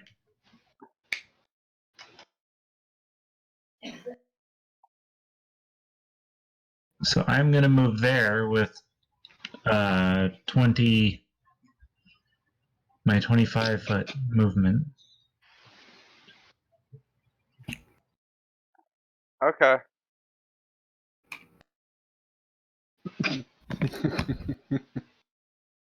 Yeah. Okay. Okay. I am going to cast an interesting spell.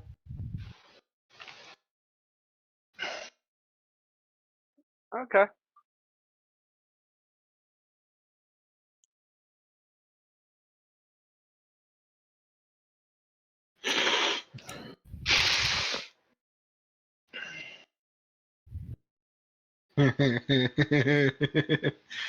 Stupid robot. I'm gonna use this one, I think.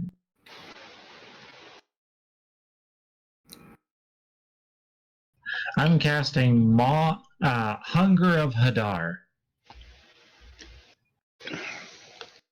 I just ate though. I'm not hungry anymore.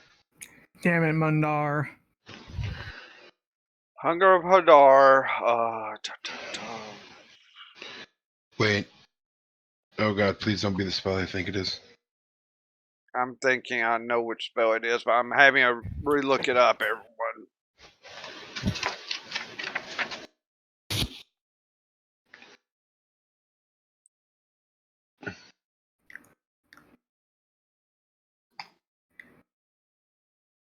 Oh no. Oh no.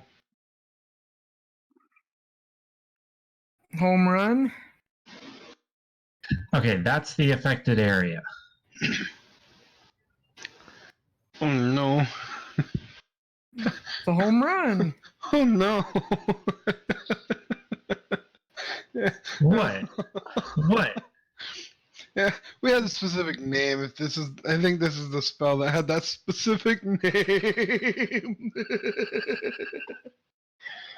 I'm just gonna message you what we called it.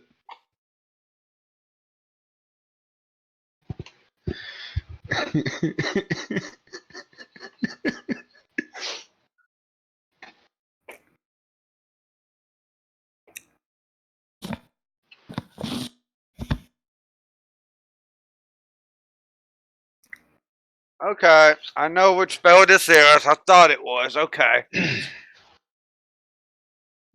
So No, to the word. everybody watching, the hunger of Hadar opens up a rift that causes like a black mist to open up in that area. We can still see through it, but it is almost as dark as like Anything that's inside this is blinded right now.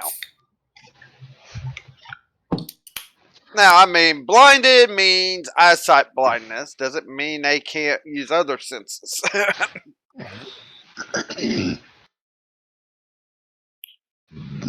Excuse me.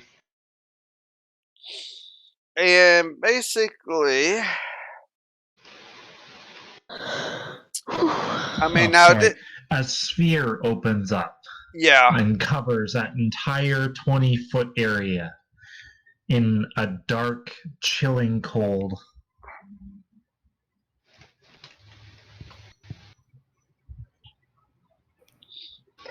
Mm-hmm. The spell says it's a gateway to the dark between the stars. That's how dark it is. And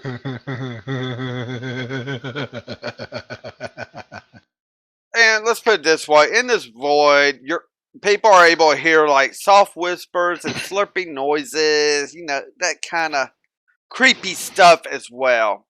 Yeah, the kind of eldritch horror stuff that we don't like hearing. Yeah. No light, magical or otherwise, can illuminate the area. That means nothing will light this area up, even fire. And anything within this area is blinded. If a creature starts its turn in this area, it takes 2d6 cold damage. Any creature that ends its turn in the area must succeed on a dexterity saving throw or take 2d6 acid damage. So fun. Yes, quite fun.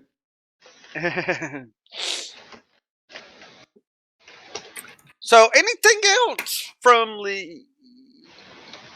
No, you made your movement. You cast that spell. I think that's it for you, isn't it?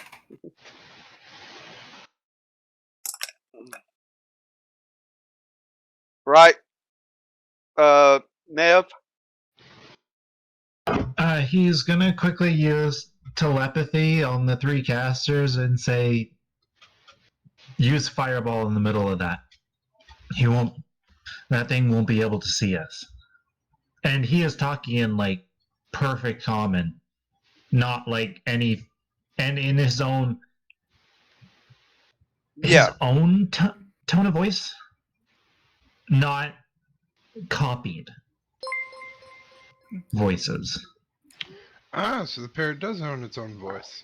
Thank you for giving Ellie a sub back to the channel, Sin. Super Saiyan. Hey, Mara. Good to see you.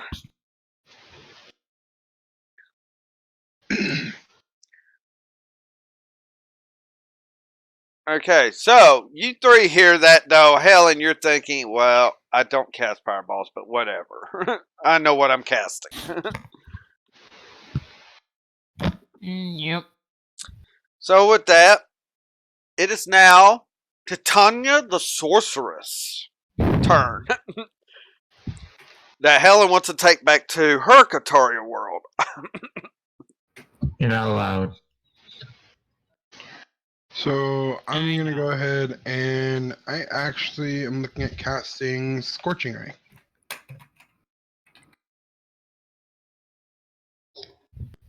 Okay. So you're gonna just cast Scorching Ray on it this time. Yeah. What level? Just level 2 for now, I think. Or yeah, level 2. Okay.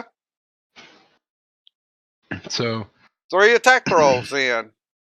yep. So range spell means I do D20 plus my charisma. Mm, I don't charisma remember plus proficiency, yes. Okay, so it's D20 plus charisma and proficiency. So it's D20 plus 5. So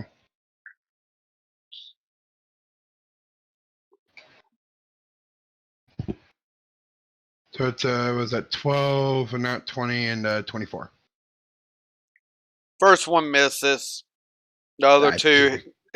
Well, crit definitely hits it, so let's just be honest there. That's an auto hit. Shit. And then the last one hits, of course. So, And this one does fire damage, so I get my charisma bonus or whatever because of the thing again. Yay! Nope, that's the wrong page.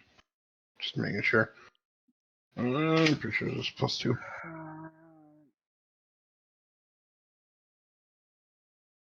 so casting Scorching Ray, it's Charisma modifier, 2d6. yep. So the latter two hit the 20 and the 25 and 24, right? Well, due to you had a The next one, critical, that's obviously. double damage for it. So if I'm just rolling all the dice at once, it doubles the dice, so that would be You're rolling, 66. yeah, 6d6 is total And damage. then he gets plus 2 because of the elemental bonus. Yep. So roll 6d6 plus 2. 23. Okay. Okay. Not bad, not bad.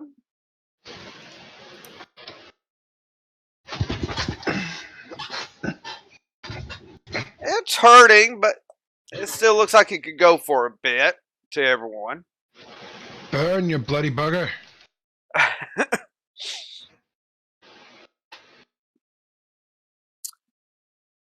So, is Titania gonna move? Or are you gonna just stay right where you are? I'm gonna just stay right where I am Okay. for the moment. Luna, your turn.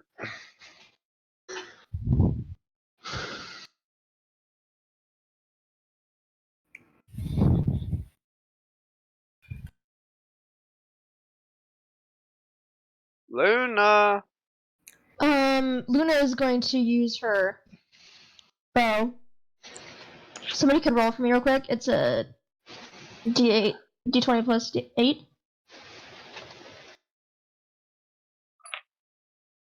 D20 plus 8? Yes. 14. Okay. That one She has- misses. She has 2 attacks, so she can roll again. Yeah, roll another attack for her. As she is Alright. doing the attack action. Roll D20 plus 8. That one will hit. 28 plus 3 damage. Mm-hmm.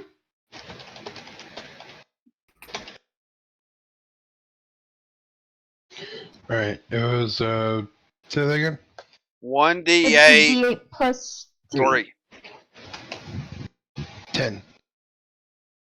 Dang, almost max damage right there off of that one. Woo. So, Luna fires off 2 more shots. Again, one just like it's hitting part of carapace is just bouncing off. It's not getting good penetration. Yet when the second arrow, it's fighting more the flesh side bunny of it instead of the insect side, and it digs in good. Yes. Luna is pleased. Yeah. Is that all for you? Are you gonna move? Or are you gonna hold your position? She's just gonna hold her position because she feels like she's in a decent position. Okay, that's fine. Roll me 2d6, Nev.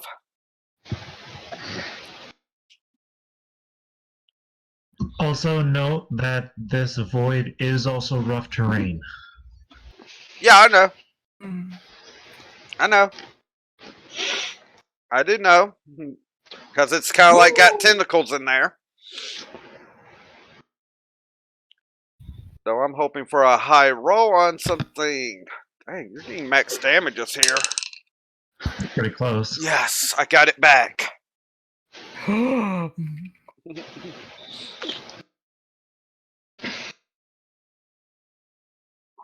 Luna's just annoyed at this entire situation.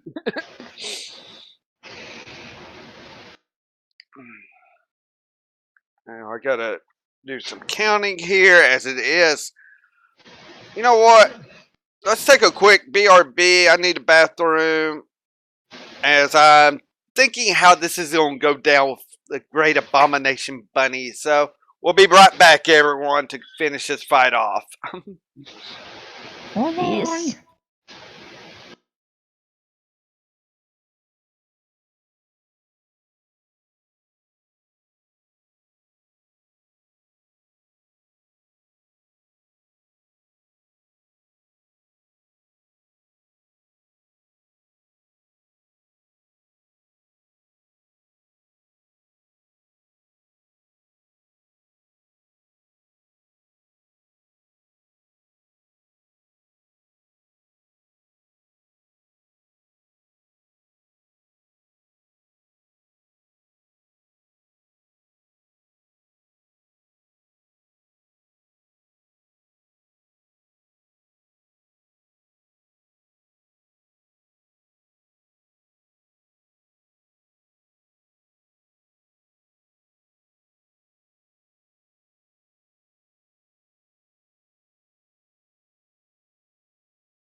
Just done. Alright, we're coming back. I do want to do something real quick. So, everything might get covered up here for a second. But I am adding... I want to show something off. That was done by Ellie. I gotta give her props when she does fan art. I've got to do it. It's not going to be one I'll keep up on the channel as always. So, there it is! Spider Bunny!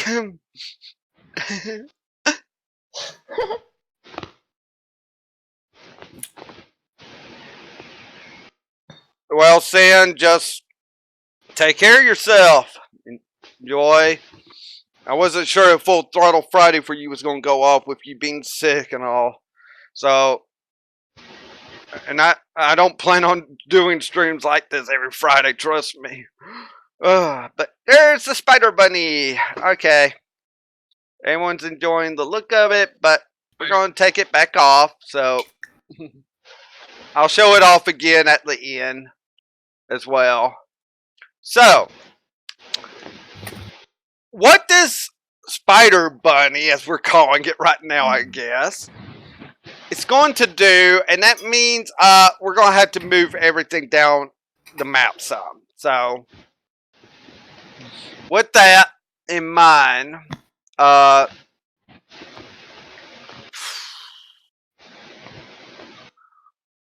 Fuzzy, can you redo your whole square with the mall down a bit? I don't think I can move the square. That's the problem. Yeah, you're gonna have to delete the square. I'm just. And how far down would I be moving it? You see where that red spider web that I put between you all? That's where it's kind of going. So basically, it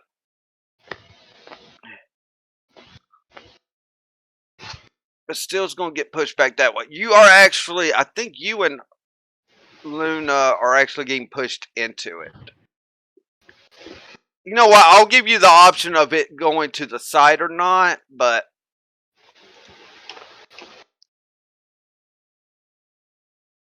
Luna just like hisses at it. yeah, that reminds me. I need a dex save from Bastille, Luna, and Nev as well. Oh, baby. Alright, let me see.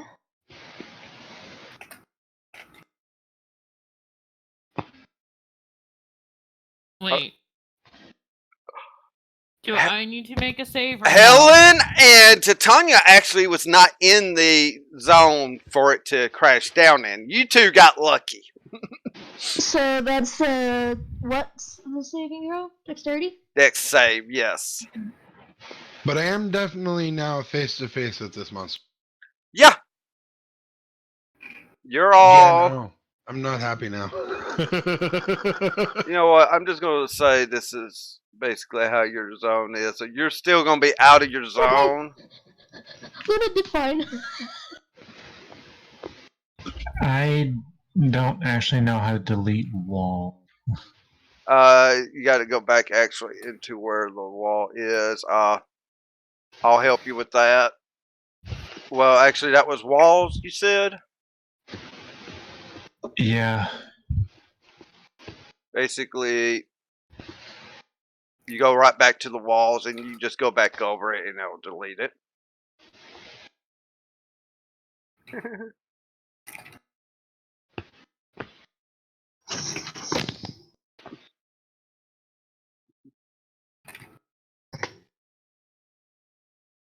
So, but and actually, I am going over to the shape area.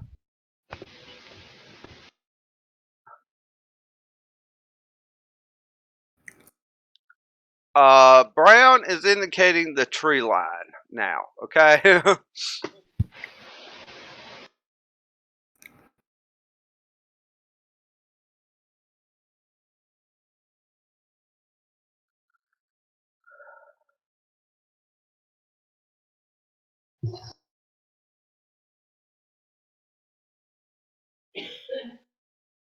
But I'll say that you two did not go into it. Okay. All right.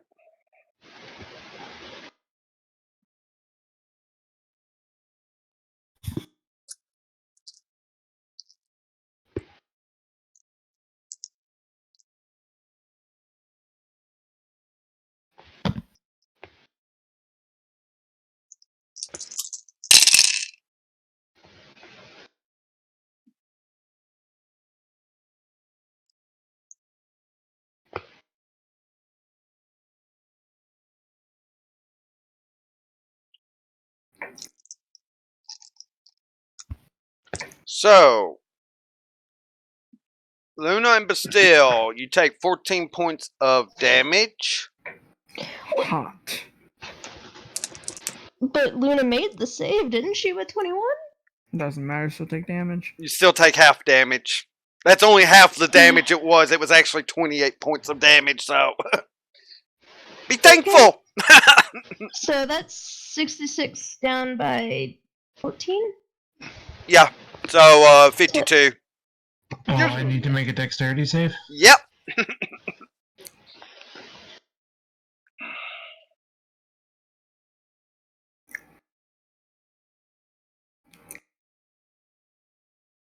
You only take 14 points of damage. Dang, y'all made your.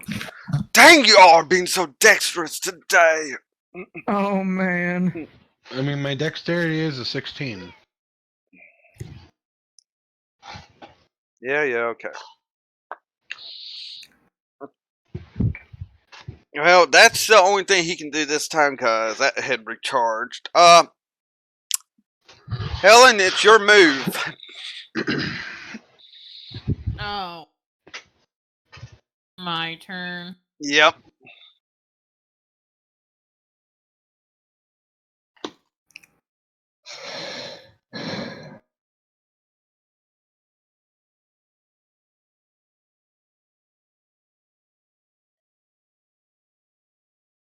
First, I'm going to try my attack. You're breaking up. What did you just say? I am moving my character this way. I'm keeping the distance. I'm playing that damn game. Do I want to make a attack of opportunity on you? God damn it. Never mind then. No. I mean, this might work out in your favor depending on if I want to or not. No. There are 5 different people here.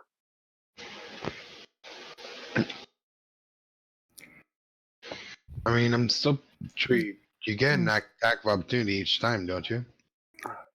No, you only get one reaction per round. That's right. 1 round. That means one person moves out of the way. And see, the thing is, 3 of you have been hurt. So, I know those 3 are going to want to move out of the way. But, one of you 2 sorcerers that has higher AC than Hell could probably take a hit if they even got hit. Yeah, so don't even try Helen. As I say, I mean, Helen has an AC of 16. That is a nice AC number for a spellcaster.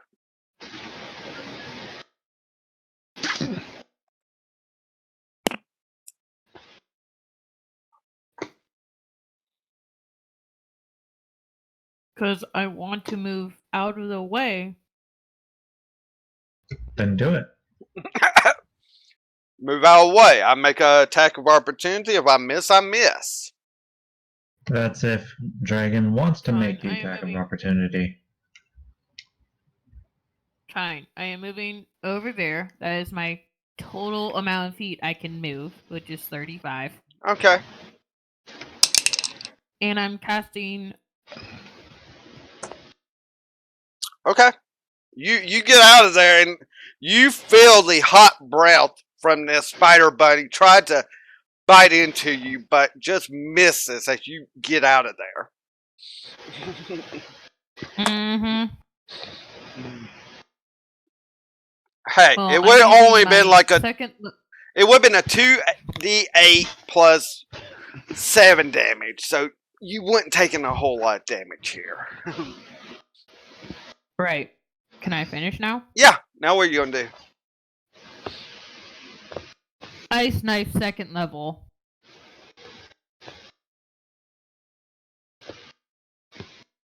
Ice knife, second level. Yep. Okay.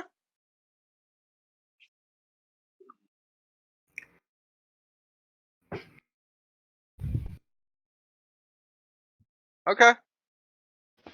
Make your range attack first.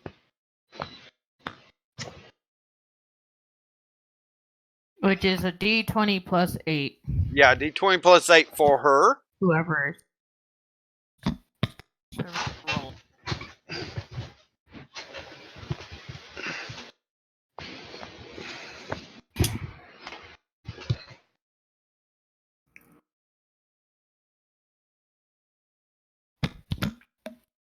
Okay, fine. I'll just roll for myself then.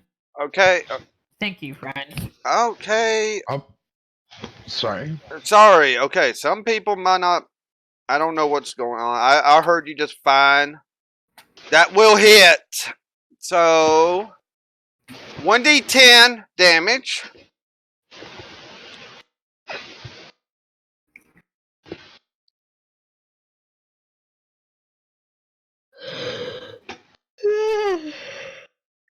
All right, 3 damage there. Then roll 3d6.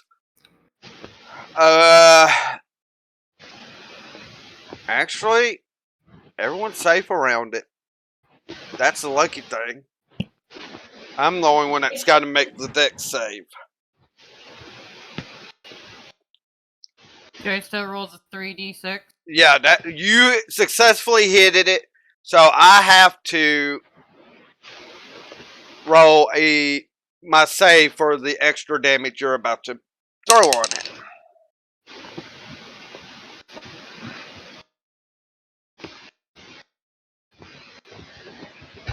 Nine. Okay. So 12 points. Okay.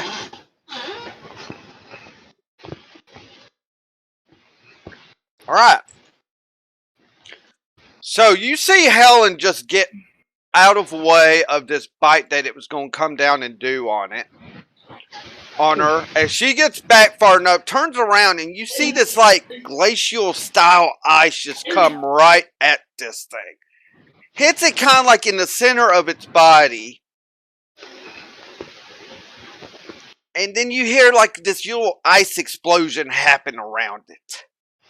Luckily for all of you, with how big this thing is, you kind of don't get hit by the explosion, luckily. Well, that's a relief.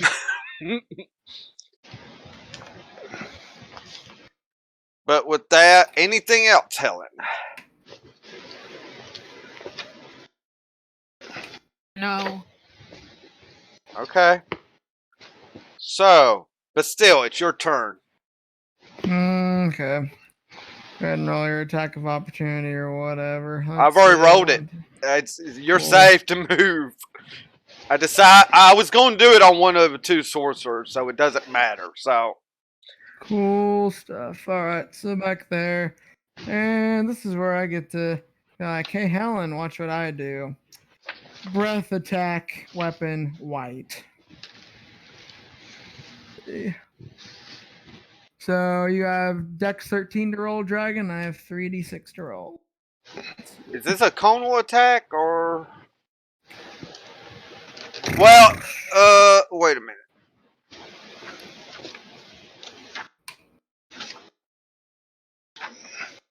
Well, you can still do a conal attack and not actually hitting one, but the spider still, if I'm correct.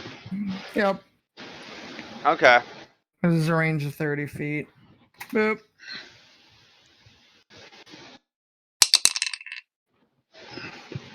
Of all the times. So, 16 points of damage. Okay.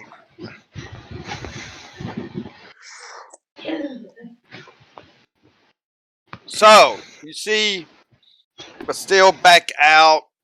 And that was cold damage too, wasn't it? Yes. And you see this Bastille, instead of the fire breath that you've seen from Bastille, like Helen, Excuse me. you see ice coming out of them. Which is way obviously probably another thing from the multi-great verse of this. Is that all Bastille's gonna do? Since I can't do any more actions and I already moved. Yep, in turn. Okay, back to the top of the order to the Kinku Nevermore.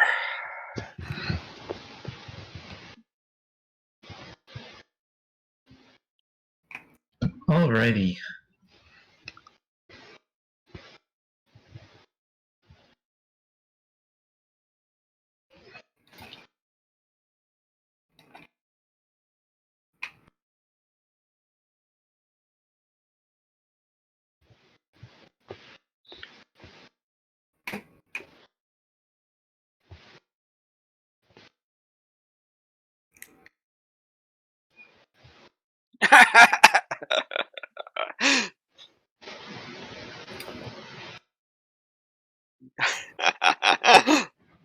No, there's no Doctor Who here, Sid. That you know of.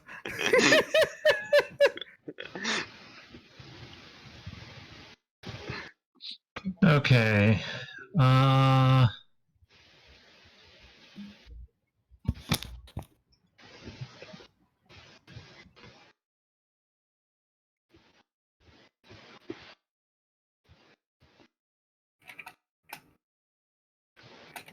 Yeah.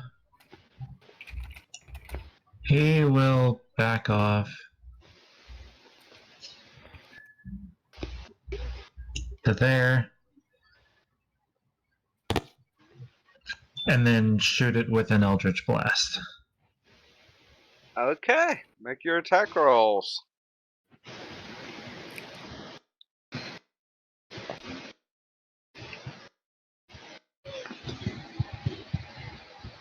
That one will hit.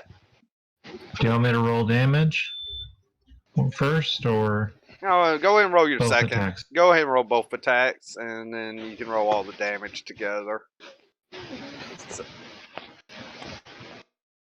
Oh, okay. Yeah, both hit, obviously.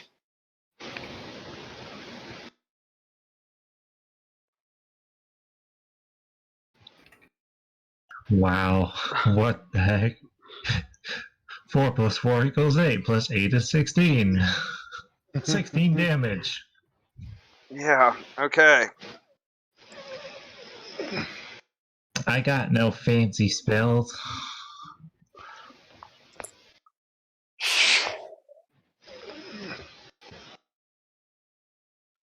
Okay, that's about it.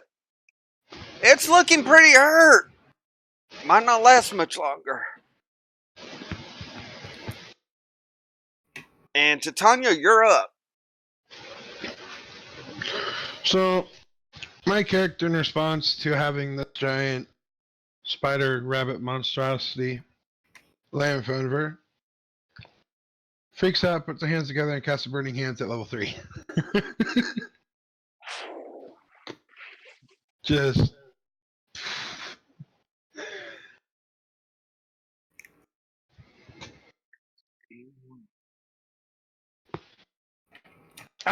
There we go. Sorry.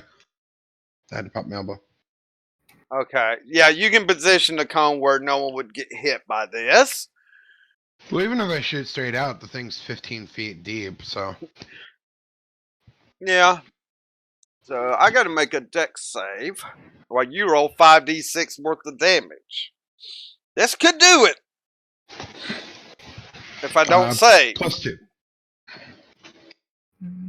5d6 plus 2. 19. Well, luckily for me, those. Okay. Guys, I did not save. I will say that. It's hurting. It's badly hurting right now.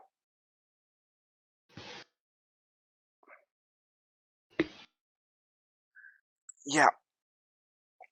It's barely hanging on. It's still hanging on now. Are you gonna move? No. Oh, you're gonna just stand there. Okay.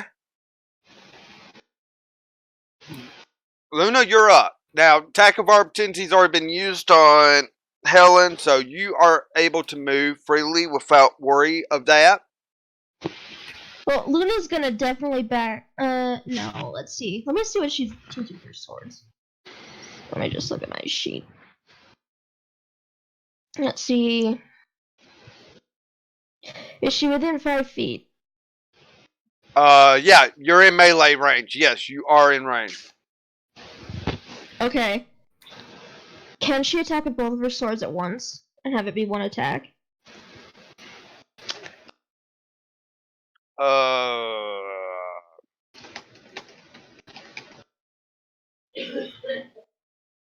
She has 2 weapon fighting. Yeah. So you would roll one attack, and then you could roll a roll to attack with the other one. Basically, you get 2 attacks, Yeah. not one attack. And Yeah, each sword. I mean, due to you're kind of like doing a dual wield here. So what it is you're still only gonna get 2 attacks here now. I think she can do this bonus action with another attack, though. Yes. So what it is you're gonna make your 2 attacks with these swords. Then bonus action, you can make another attack. That's what two hand fighting does for you.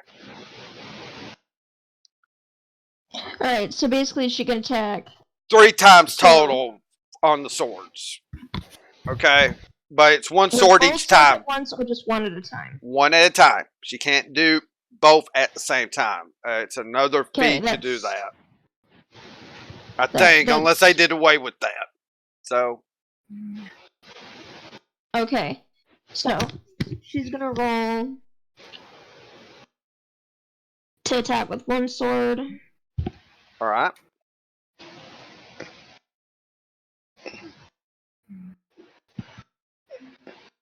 That's not gonna hit. Nope.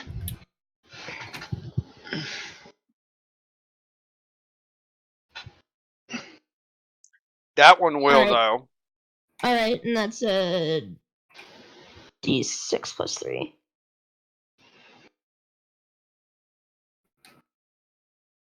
So that's 9 damage. That's max damage right there. And then... would it be too much to switch to her bow, or should she just attack with sword? Attack with sword. You cannot do bonus action bow. That's the one thing. I was just asking. Yep. Yeah, that second attack takes up your bonus action when you use 2 weapon fighting. Okay. That one's a... That one hits. How do you want to do this? Because it doesn't matter what you roll on the dice. Your bonus on that works. So, will it kill it? It's dead. How do you want to kill it? How do you want it dead? You're killing it right now. Luna's just gonna be just like cackle and jump on its back and do like an entire just like slam the sword right down in its skull. Alright. She will have done a backflip onto its back and then slammed her sword down into its skull. Okay. So you just see that Luna quickly switches to her 2 short swords, jumping up, missing a slash in this process, hits another one right into it hard, and this last one goes right into the skull, and this thing just plops to the ground. Legs just spread out under it as it hits the ground.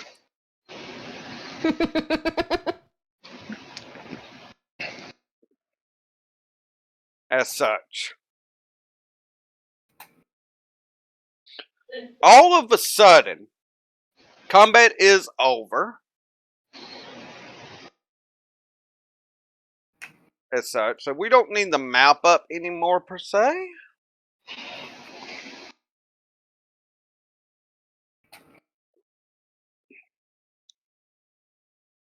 The webs start disappearing around there. It's like magically stuff's disappearing. Make a perception check, everyone. Bonuses? Perception, Boom. and I someone know. for Helen roll a d20 plus 1. What's her? It's plus what for her perception? 2d20 plus 1. I am throwing keen senses in because you could possibly hear or She smell has a something. 19, and I have a.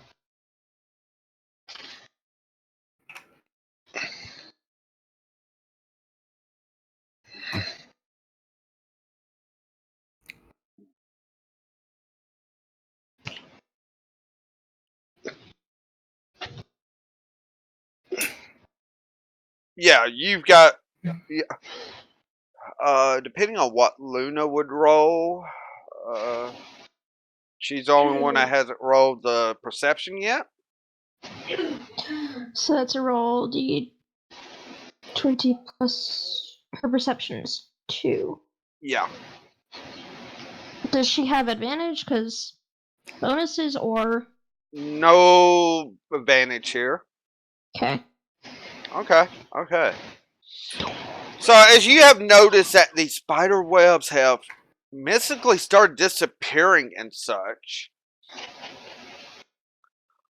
you all are noticing through hearing as well as smell, but you're seeing creatures, some of the woodland creatures, as you are close to the wood line and all, like separating, like spider or bug deer that you saw. It looks like it's turned into like a regular deer now, as there's like a small beetle.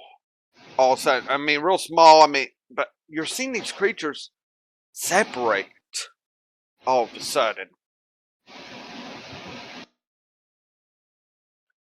and then we'll state what the two draconic sorcerers here. But everyone here is a job well done, as that was the cause of what was wrong here. We are returning you to your own times and worlds now. And thank you. Though you will enjoy the scenery just a bit. If you have any last words, it might be wise to say it. Well, this is where I go up to my warlock buddy. And since I do have a 20 on perception, I know Draconic. I think I at least know somewhere with my qualifications what's going on. So I hug him and I say, Nevmer, you need to find Mukateel. The discordance of the multiverse is corrupted. And at least with Kaataria's, there's still a strong link to people that actually care and not people that are just annoying. And I'm not going to get into this, but you need to find that Minotaur because he cares about you. And in fact, I think he cares about you like this. And then I kiss him on the lips. I'm just like, oh, that's adorable, but gross. Okay. I mean,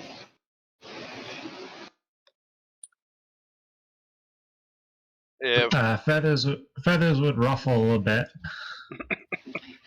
I go up to Helen and say, "This has been a very interesting adventure, and I hope you have fun when you get back to your world."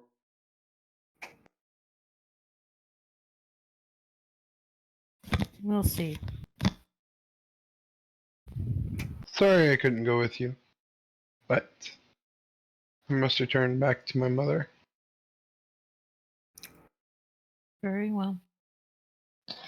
Luna looks over at Helen and says, I think I know your specific companions you speak of.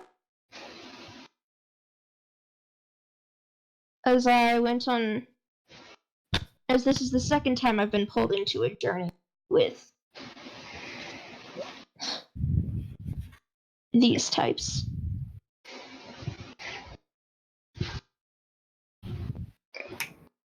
I do remember them saying something about you, and pretty sure it was good. I don't remember fully.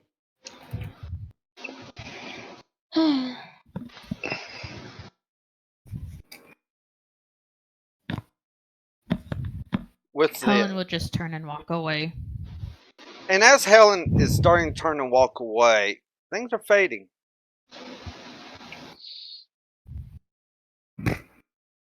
For everyone, as you have said your hopefully goodbyes. The Bastille of the future, shall we say, returns back home to his family as he wakes up. Kind of almost happy to have seen what he's seen. And probably share it with his family there. Now I get to tease you guys. Lightning sorcerer, dragonborn. Oh, really? Is that how Helen was? I kind of want to be like her. Hugs his mom. Anyways. Yeah. As each of you, Nev goes back to the last place he was at, reflects on what has happened.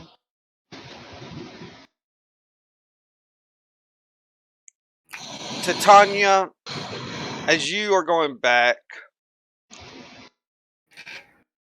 you hear in your mind from your mother, I'm very proud of you. And hopefully this has opened someone's eyes to how Titania could be.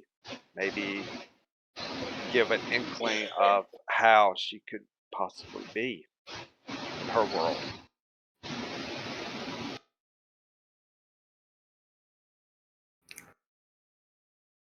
Alright. Helen, as you had turned to walk, you wake up in the bed in the embassy. And in your head, first time that this is actually waking for you, you hear from the Silver Dragon, Titania could be that sophisticated and had the right training.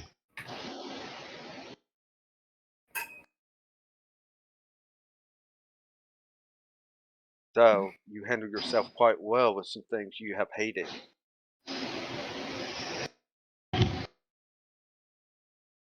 I am proud of you.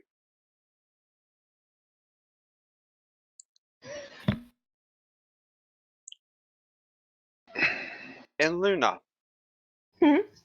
you go back to a campsite you're probably at, waking up. Another one of these weird dreams for you, it seems. Yep. What kind of pre-notions is happening here? Are you destined to meet these people at some point? Who knows? So in this nice forest you're in, you think back to how you're going to find your siblings, as that has been one of your main concerns.